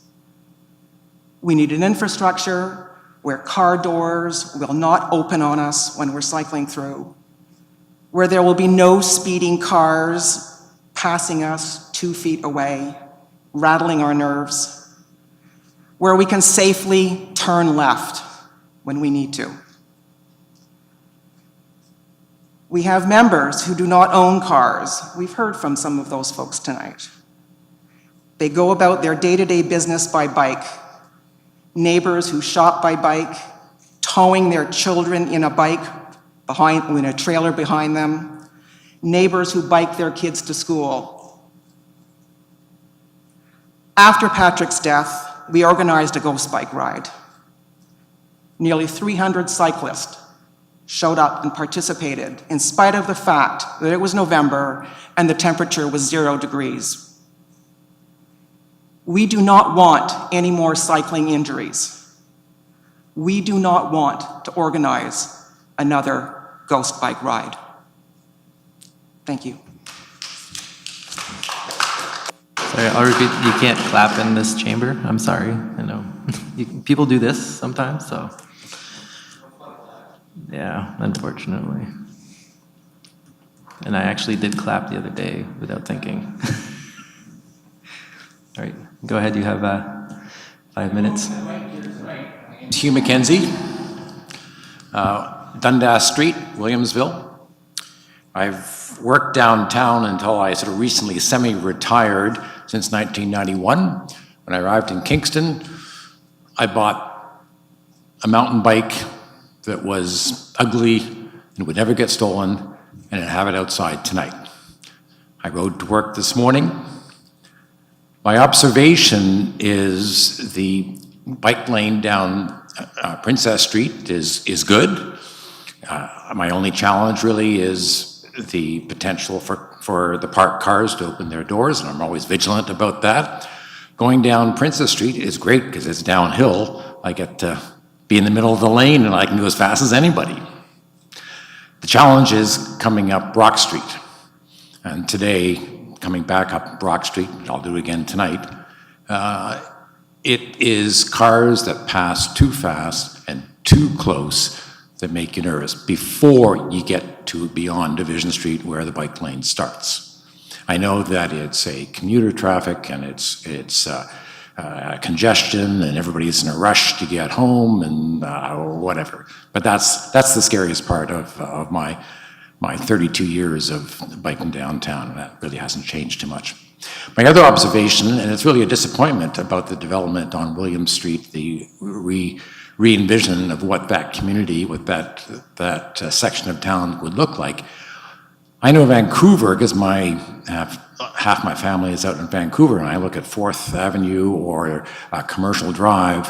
What I see are street engagement, reasons for people to shop and be and move slowly down the street. And I've been watching this for, as I say, 32 years in anticipation that with the redevelopment of Princess Street and the Williamsville re-envisionment, that there would be more grocery stores, more antique shops, more funky places, the stuff that you see on Commercial Drive in Vancouver. We have the population density, as was just said. Williamsville is the most densely populated with a mix of students and families and all those elements. It just behooves me, ever since John's Deli has closed, that there aren't street-side grocery stores with their produce out on the front porch or whatever you want to call it. And as a consequence, I really don't think it's a pedestrian community congregating point. Where option one, we would add a lot of greenery, but we would take away the practicality of the important bike lanes. Thank you. Thank you very much. So I propose that we take a recess for like for 10 minutes to go to the bathroom and do what you need to do. So we can reconvene here at 8:29.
Okay, everyone, it's 8:29.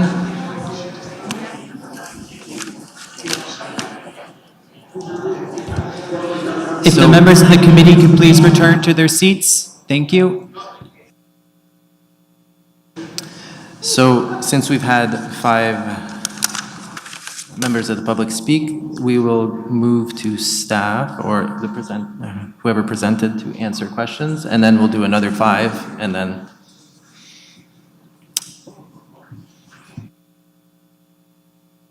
So Mr. Semple and your team, I'm not sure if you took down the questions that were asked. Thank you, Mr. Chair. Yes, we did. So I think the first question was related to consideration about changing the penalties associated for parkers in cycling lanes. It isn't an active item on a work plan, but it's certainly a consideration that we can take into account both for this location and others. We recently completed a review. A similar review regarding stopping in school zones, so there's precedent for us to do that work. There were questions about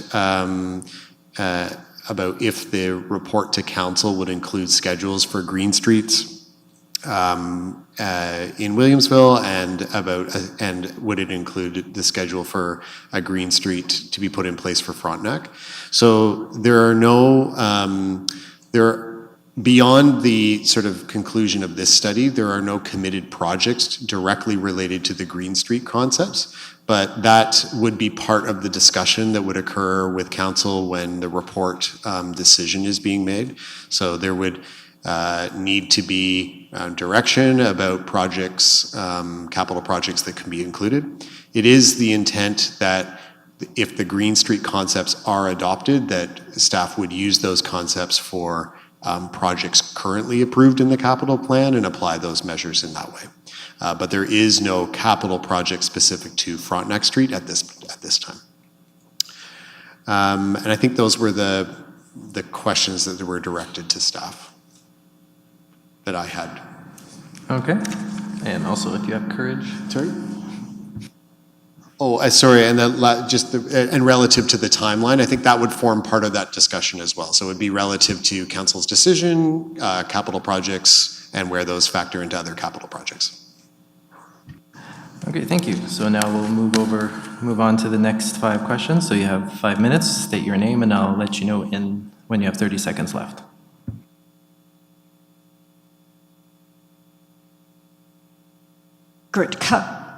Am I on? Yeah. My name is Margaret Cowton. I live actually in Skelton Park area, but I frequently ride through, and I'm a cyclist through the Princess Street corridor. I have a number of sort of questions, but I've broken them into 3 categories. Number 1 is in regards to the proposal for option 5 with the bike lane. I'll preface this by the fact that I literally have ridden on every continent in the world, and I've ridden in many big cities, and I've ridden in the backwoods of Africa.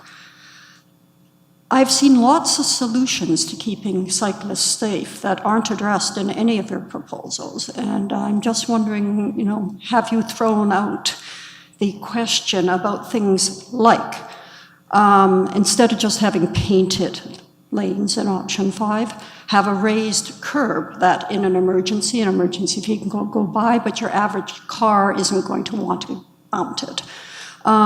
If you want the green space, which would be lovely, maybe what we need is bollards that have planters in them, and you move the bike lane next to the sidewalk, which requires less of a concrete barrier to protect both the pedestrians and the cyclists. Other options like that, have they been looked at, and if they've been rejected, why? Seeing as space is at an option here, obviously. My next question has to do with money, and I think I got this right, but I'm not absolutely sure. I understand that there is capital funding approved for improvements on Princess Avenue that include provincial and federal funding. Wonderful. If we went with option 1, I also understand that there is nothing approved for improving cycling infrastructure outside of Princess Street. And so the whole idea that you take away the cycling lanes because the cyclists are going to go into somewhat mythical, lovely, maybe down the line we're going to get capital funding improvements elsewhere. Do I have this right? Is that really what part of this option is? One is funded and one isn't, and the one that isn't is where you want the cyclists to go. In regards to winter cleaning, and obviously snow cleaning is an issue, and the maintenance of the roads is on many levels an issue in Kingston.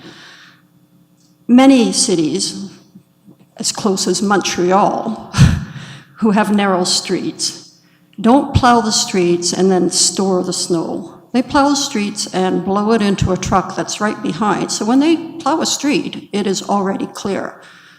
A quarter of the street isn't left covered with snow until there is time to come back at, in my case, 5 o'clock in the morning and lift the snow maybe 3 weeks later. Is there anything in Kingston's snow removal plan that might allow a similar type approach for a specific area, like the Princess Corridor, that might require a little bit special treatment and a different approach to snow cleaning? And the last point I had has to do with trees, and I'm all for green spaces, do not get me wrong, but because of the height and of the buildings that have already gone up at the most southern part of that stretch of Princess Street from Division to, I don't know what the cross street would be where it gets wider. But the buildings have gone up very tall, and as we all know, they have encroached upon what used to be setbacks, and so the street is narrower than it perhaps was originally intended to be. A problem of our own creation or of previous council or whatever, but it is what it is. In that scenario, having walked down that street and ridden down that street often, it seems to me that trees aren't going to grow on that stretch of the street anyway, because frankly, it doesn't get any light for the vast majority of the year, except for late in the afternoon in the summertime. And I'm wondering if that's gone into your greening plan in terms of how much space you actually need for greening and what would be appropriate plantings. Thank you.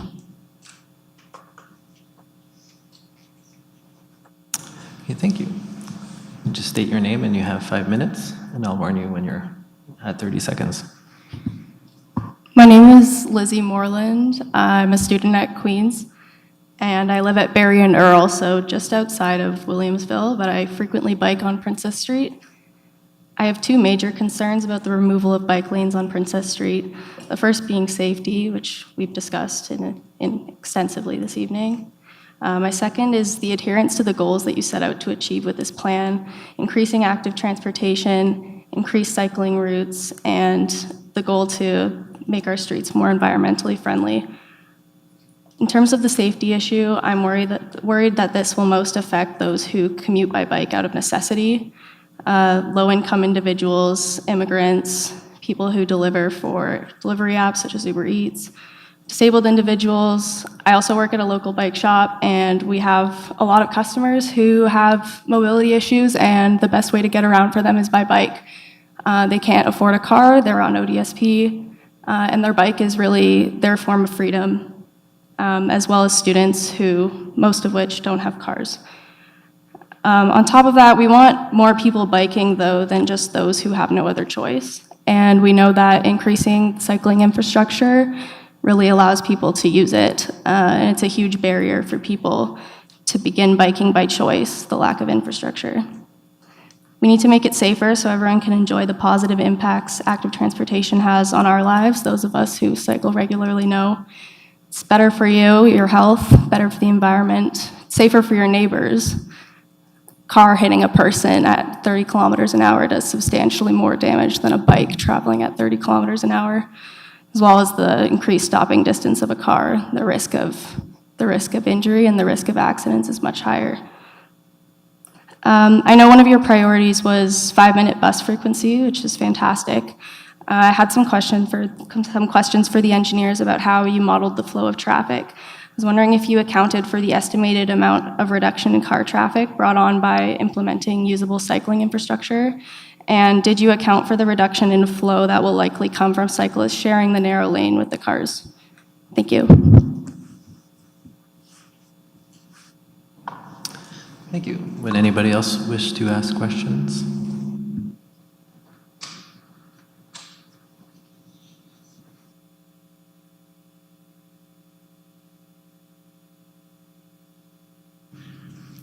Hi, I haven't really thought of my words too well. I mostly just want to introduce myself as the weird complication everyone's plan of a cycling crip.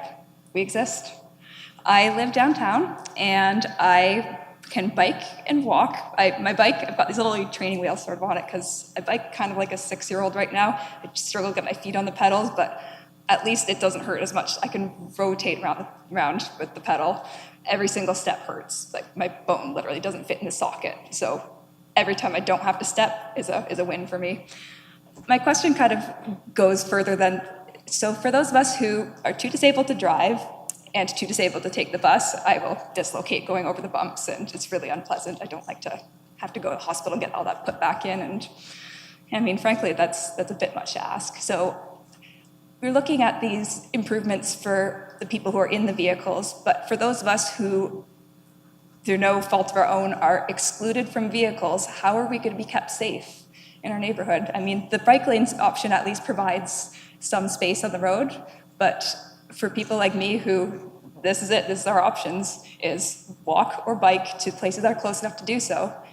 And right now, my radius is pretty darn limited.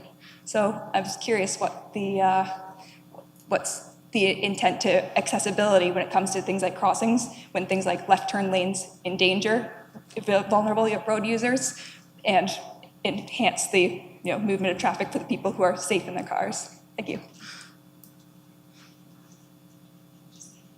Oh, and I'm Megan Quinn. I live Barrie and Princess downtown.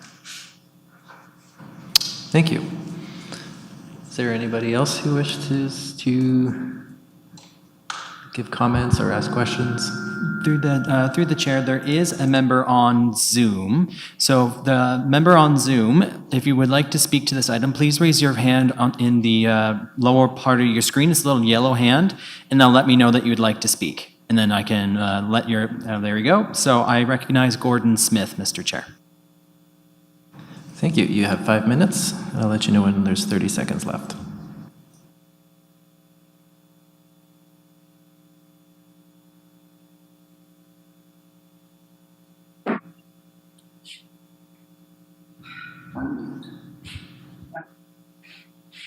We can hear you, Mr. Smith. You can hear me now. Okay, thank you. I was just in the middle of dinner here, so I'm still swallowing. First of all, I'd like to just mention that I have 7 items that I would like to speak. No particular questions, really.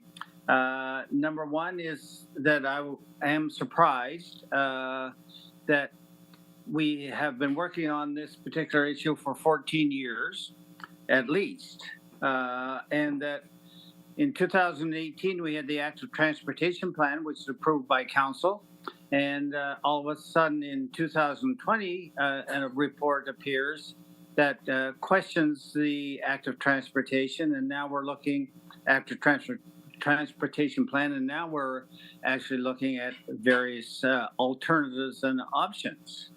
The active transportation plan, in my opinion, was something that would have some endurance over the years, but it was only 2 years when we're now looking at changes. The city itself, once the transportation plan was approved, created the bike lanes on Princess Street, painted the lines, and they are acceptable, somewhat acceptable, but they're really not what I would call a first-class bike lane by any means.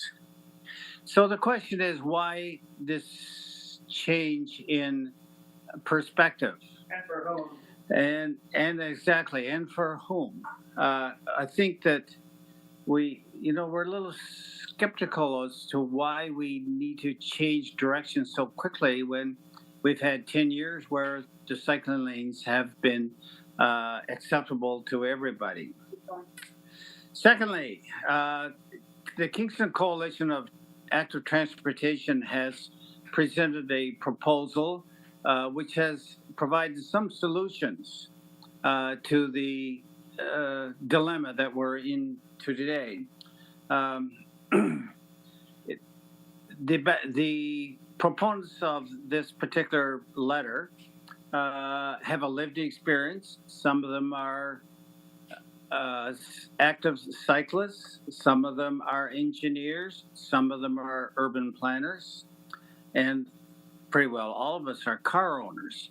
And we have provided to the city a number of suggestions as to how bike lanes can be accommodated on Princess Street.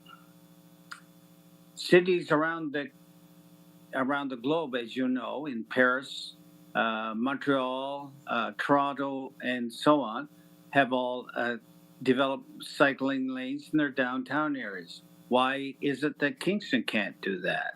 Or why is it that Kingston is considering alternatives?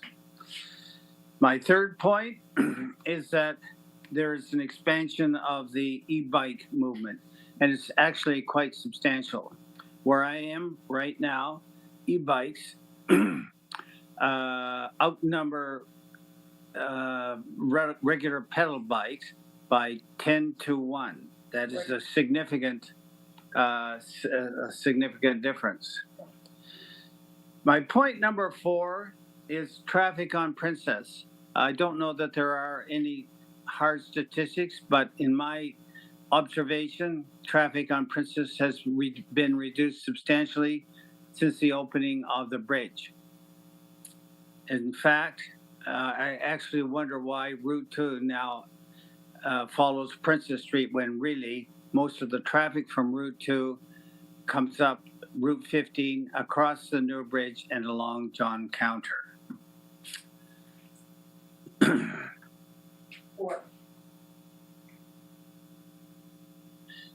Number 5 is the appearance of Princess Street.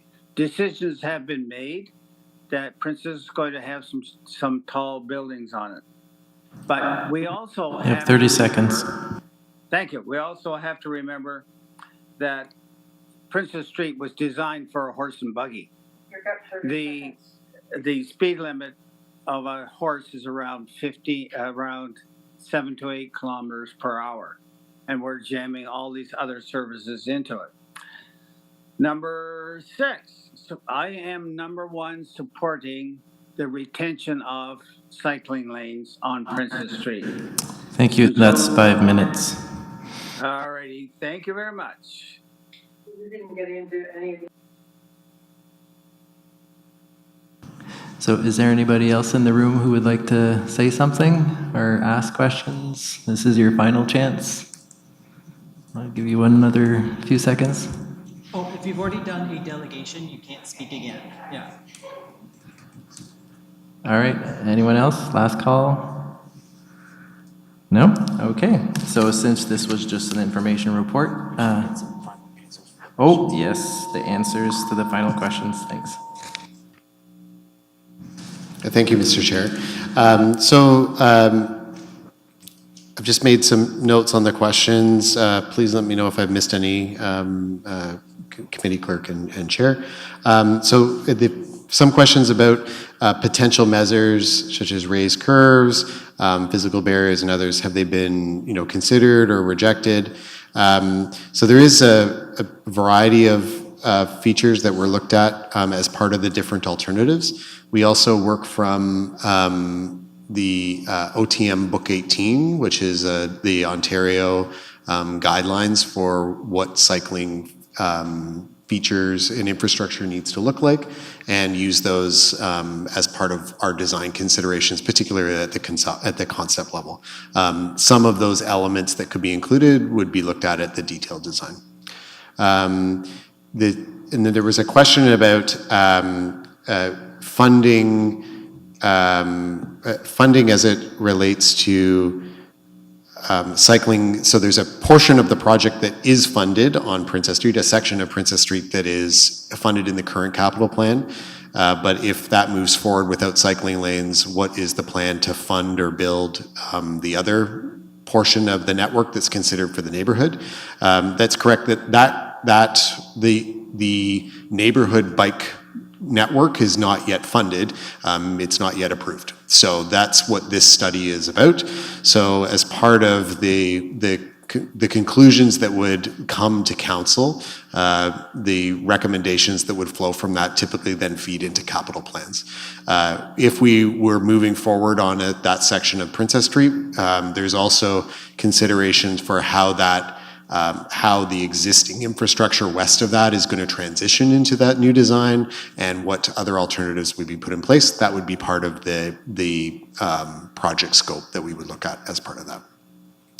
And the third question was related to the snow removal process that the city uses. Again, that's something that I would need to speak with our Public Works Department about, but there are minimum maintenance standards and procedures that we need to meet, and there are procedures that we follow to meet those.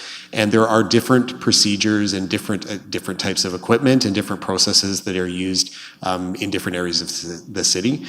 So we expect with either alternative that's been explored, that the type of snow removal and snow clearing that we would use in that area would be similar to what we use on Lower Princess and the side streets within the downtown.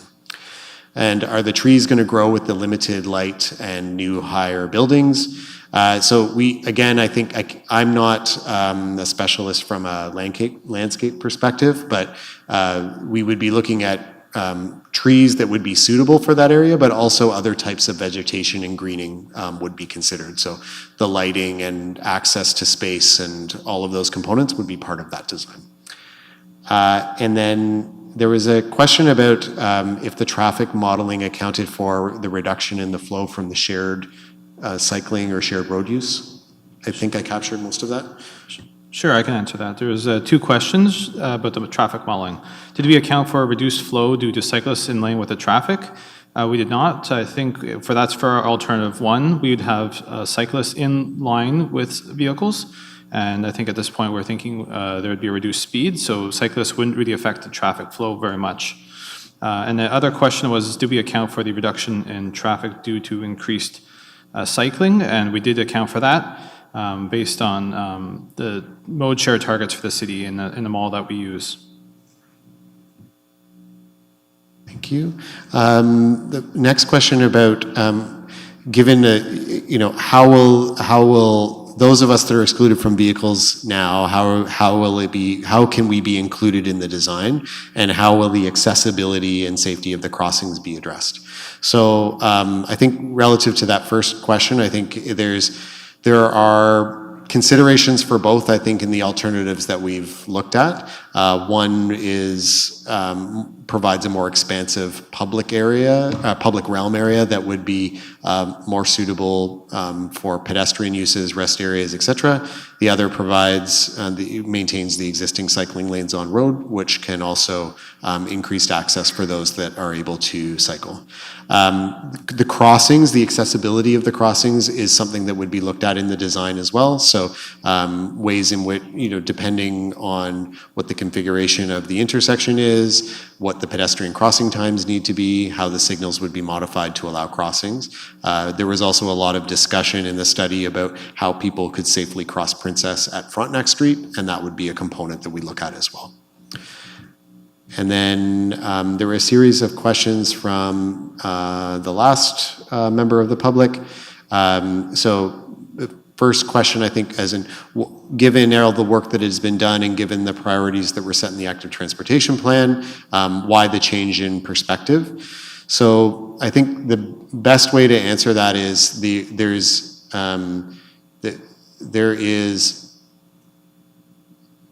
a vision that has been developed for Williamsville that speaks to how many people will live in this area, and then how that area will function and what is important for that neighborhood.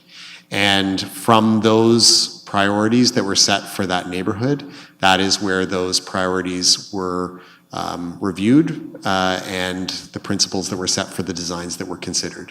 So there's a more refined vision for Williamsville that comes as part of the secondary plan, and the alternatives were developed to reflect that as best we could with the space that was available. Some questions about, the city hasn't developed cycling lanes within the downtown.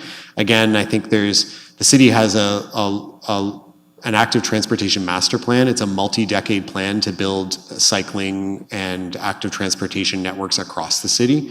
There's an implementation plan that is building, currently building a 5-kilometer segment of separated cycling facilities on Bay Ridge Drive, and is filling in connectivity in the west and central part of the city is a priority. The downtown area doesn't have any identified projects beyond the work that's been completed on Brock and Johnson, and a plan and some on-road cycling lanes that have been completed on Division Street and planned for King Street. But the projects, although not specific to the downtown, there is an implementation plan to build out an entire network for the city. Some general observations that were made around e-bikes and traffic on Princess Street. We certainly are monitoring the way traffic patterns are changing relative to the Waban opening, but also with changing travel patterns post-pandemic. And then just a point that Princess Street was designed for the horse and buggy, and we're jamming a lot of other services in there. So yes, this section of Princess Street has a great history to it, and as we think we discussed tonight, there is only a certain amount of space that is available to us now to accommodate all of the needs that we want to accommodate there. So some decisions need to be made about that, and that's why we're completing this study and sharing all of this information so that we can provide an informed decision for how we proceed. Okay, thank you very much. Yeah, and like I said before, there's no decision being made tonight. It's just information report. Okay, so now we're going to move on to the next piece, which is item D, which is, C, yeah, item C, street patio program update. So you're all welcome to stay for that too. So can I have staff introduce their report?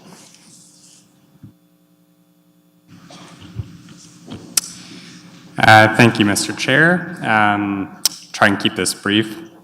The report that's before you tonight reflects the work that staff have carried out to date with the downtown BIA and with businesses that operate patios in the public realm, with the intent of addressing some concerns that had arisen since the patio program was updated and adopted by Council in March of 2023. There's a number of aspects of the standards that have been revisited since being adopted in March that are laid out in the report. Staff are recommending some amendments to provide some additional flexibility for patio operators while still maintaining the critical requirements in areas of accessibility and safety. Along with the amendments to the standards documents that was previously adopted, temporary relief from specific provisions within the standards is also recommended for existing non-compliant patios under active license agreements with the city, while also ensuring that these patios are brought into compliance with the current standards at the next available opportunity. And lastly, the report highlights the successful piloting of patio platforms that occurred in 2023 and outlines the recommended approach for the 2024 season. So I'm happy to take any questions you have, along with Director Semple and Commissioner Joyce. Okay, committee members, do you have any questions? Councillor Amos? Thank you, Mr. Chair, and through you. Just a couple of quick questions. On page 13 of your report, under pedestrian clearance requirements, the report indicates a temporary exception be provided to patio operators that meet a minimum of 1.5 meter clearway until such time that the patio is reconstructed or ownership changes. So does that mean that that patio is now grandfathered in for indefinite period of time until those two criteria kick in? Through you, Mr. Chair, that's correct. So I'm going to go back to the previous presentation of what we just discussed in AODA requirements. So at no point is the city under any obligation to ensure that there's AOD requirements for this type of setup. Through you, Mr. Chair. So staff's understanding of the AODA requirements for sidewalks is that a minimum of 1.5 meters is met. However, in the downtown area, in the previous sidewalk bylaw, there was a requirement for a minimum of 1.83 meters, recognizing that in the downtown area there is higher pedestrian activity, and the pedestrian realm is critical in that area. So the 1.83 that was in the sidewalk bylaw previously has been carried forward in the standards now, with the consideration that there are a number of existing patios from our reviews that, when installed, do not necessarily meet that 1.83. So this is a reflection of that those patios would be able to continue to operate in their current configuration so long as they're meeting that AODA minimum of 1.5 meters. If there are patios that do not meet that 1.5 meters, we would not permit those patios to continue in their current configuration until they were in compliance. Okay, so we're grandfathering them in. On page 14 of your report, it talks about the platforms that were used. And just a quick question, how much, so, sorry, I'm jumping in my head. $100,000, the city assisted businesses, downtown businesses, to utilize these platforms last year. We've made it clear to the businesses this year that we can't subsidize that and can't do that again.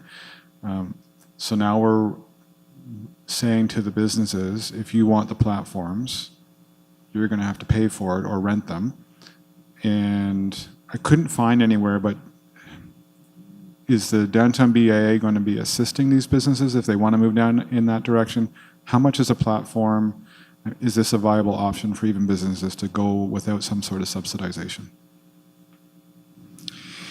Through you, Mr. Chair, thank you for that question. So yes, the intent is that the downtown BIA would support in the rollout of the pop-up program being that program that involves platforms being installed in on-street parking.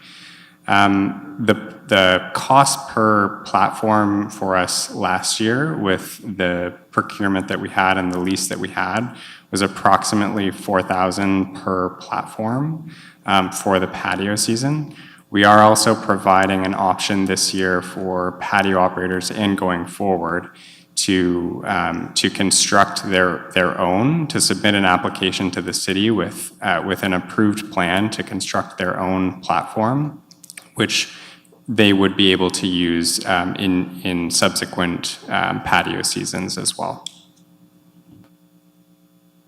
Perfect, thank you. Councillor Tozo? Thank you. Thank you, Mr. Chair, through you. So one of the issues I think this is related to was about umbrellas. Is the downtown BIA satisfied with the current updated policy, and we're not going to get any sort of media attention about umbrellas in the next year, hopefully? Thank you, and through you. Yes, so part of the amendments to the standards did include clarification of the policies around umbrellas, and as part of this broader process, the downtown BIA was involved all the way through. Culminating in the downtown BIA's supporting the consultation that took place throughout the year and the amended standards. So from all of our conversations and what we've officially received from the downtown BIA, our understanding is that the concerns that had come up previously have been addressed. Thank you. I am looking forward to my inbox not being filled with this particular issue again. Thank you. Okay, any other questions? Councillor Shaves. Thank you. Councillor Amos asked my one question about the platforms that don't meet the standards. I do have a few others. What happens when an on-street parking patio is put in but never used? Because I ran into a couple of those last year. Through you, Mr. Chair, thank you for the question. So there is a minimum use policy that the city has put in and maintained in the standards that requires any patio that is occupying a parking space to be using that patio at least 5 days a week. That would typically, be enforced on a complaint basis. So, we're not out there monitoring that per se, but certainly if we received any concerns, that would be something that staff would follow up with any patio operator on and try and understand if that patio is not being used or if that on-street parking space is not being used, why that's the case. Thank you. What happened to the old platforms?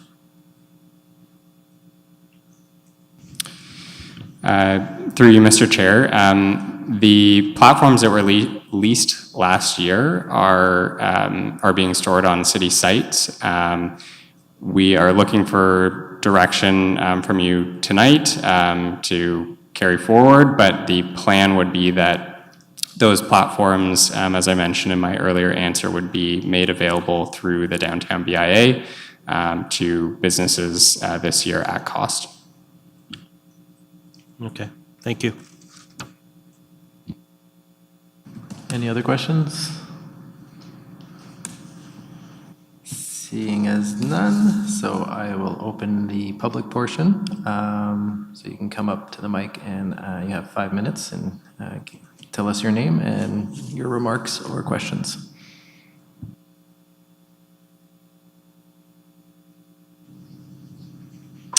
Thank you. Actually, this is the real reason I came out tonight, was not to talk about bike lanes, although I think it's important. Hugh McKenzie, Kingston Destination Group, with the operators of Kingston Thousand Islands Cruises, Kingston Trolley Tours, Waterfront Gifts and Apparel, and others. First of all, I'd just like to really appreciate and thank the really detailed effort that staff did in coming out to listen to operators of patios throughout the downtown, and re-looking at the guidelines. It was a terrific process, and the outcome, I think, was very good. I do have a question.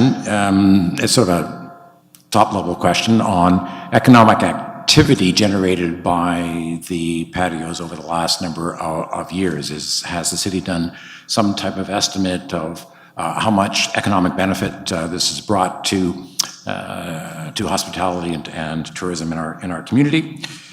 Second of all, do the guidelines apply to outdoor food and beverage operations that are not on city streets and not infringing on sidewalks or parking locations, which is a lot of the process of the patio guidelines are related to traffic flows, pedestrian flows, and parking revenues, and so on. And I'd also suggest that some concerns about exceptions being temporary. On what circumstances would they be revoked, and what notice might be provided to operators that their operating conditions for their patio would be changing? And finally, in that discussion process that we had with city staff, I did bring up the issue of continuity on ownership changes. The enterprise value of a business is based on the amount of business that they can do, their profitability. Patios can often add a lot of profitability. And when you go to sell a business, that enterprise value changes about what a business can sell for. So I think it's prejudicial to current operators if you say, well, you can operate your patio now, but if it changes ownership, then we're going to remove those exceptions that we have made. So should there not be a process of saying those exceptions really have not impinged on safety or on traffic flows or pedestrian flows or so on, and would one final amendment, I know you've made a lot of amendments which have been terrific, be a consideration of removing the penalty for an ownership change where an exception as proved to be not an operational issue. Thank you. Thank you.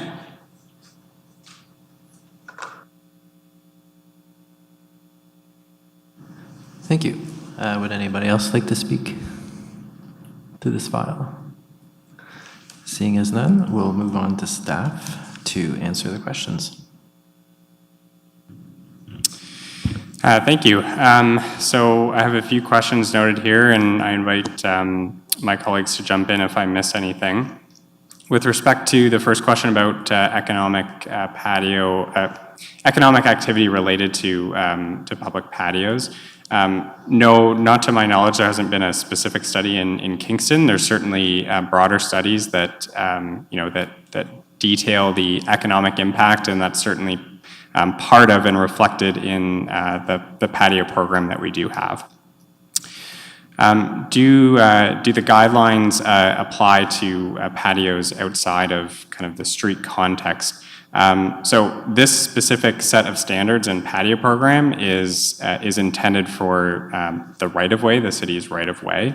There are certainly elements that may apply or may be relevant in other contexts, but these specific standards are designed for our patios in the right-of-way. In terms of the exceptions and cases where they may be revoked, staff's intent, certainly with what's been laid out in the report, is to outline the circumstances under which those exceptions would be removed, which is that if patio ownership changes, or if there are any substantial changes that are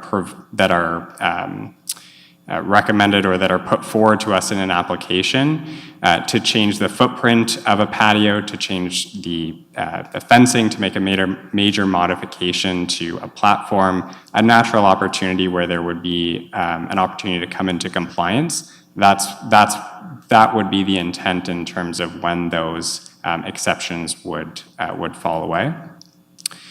And I think the last question just about ownership change and why that was included. So license agreements with our patio operators are with the owners of the business. They're not related or with the actual space itself. So this is not new, our current license agreements have always, if ownership changes, require a new license agreement to be put in place with that new owner. So that is a natural point, again, in which some of those exceptions would fall away and where we would need to see compliance with the standards that have been adopted.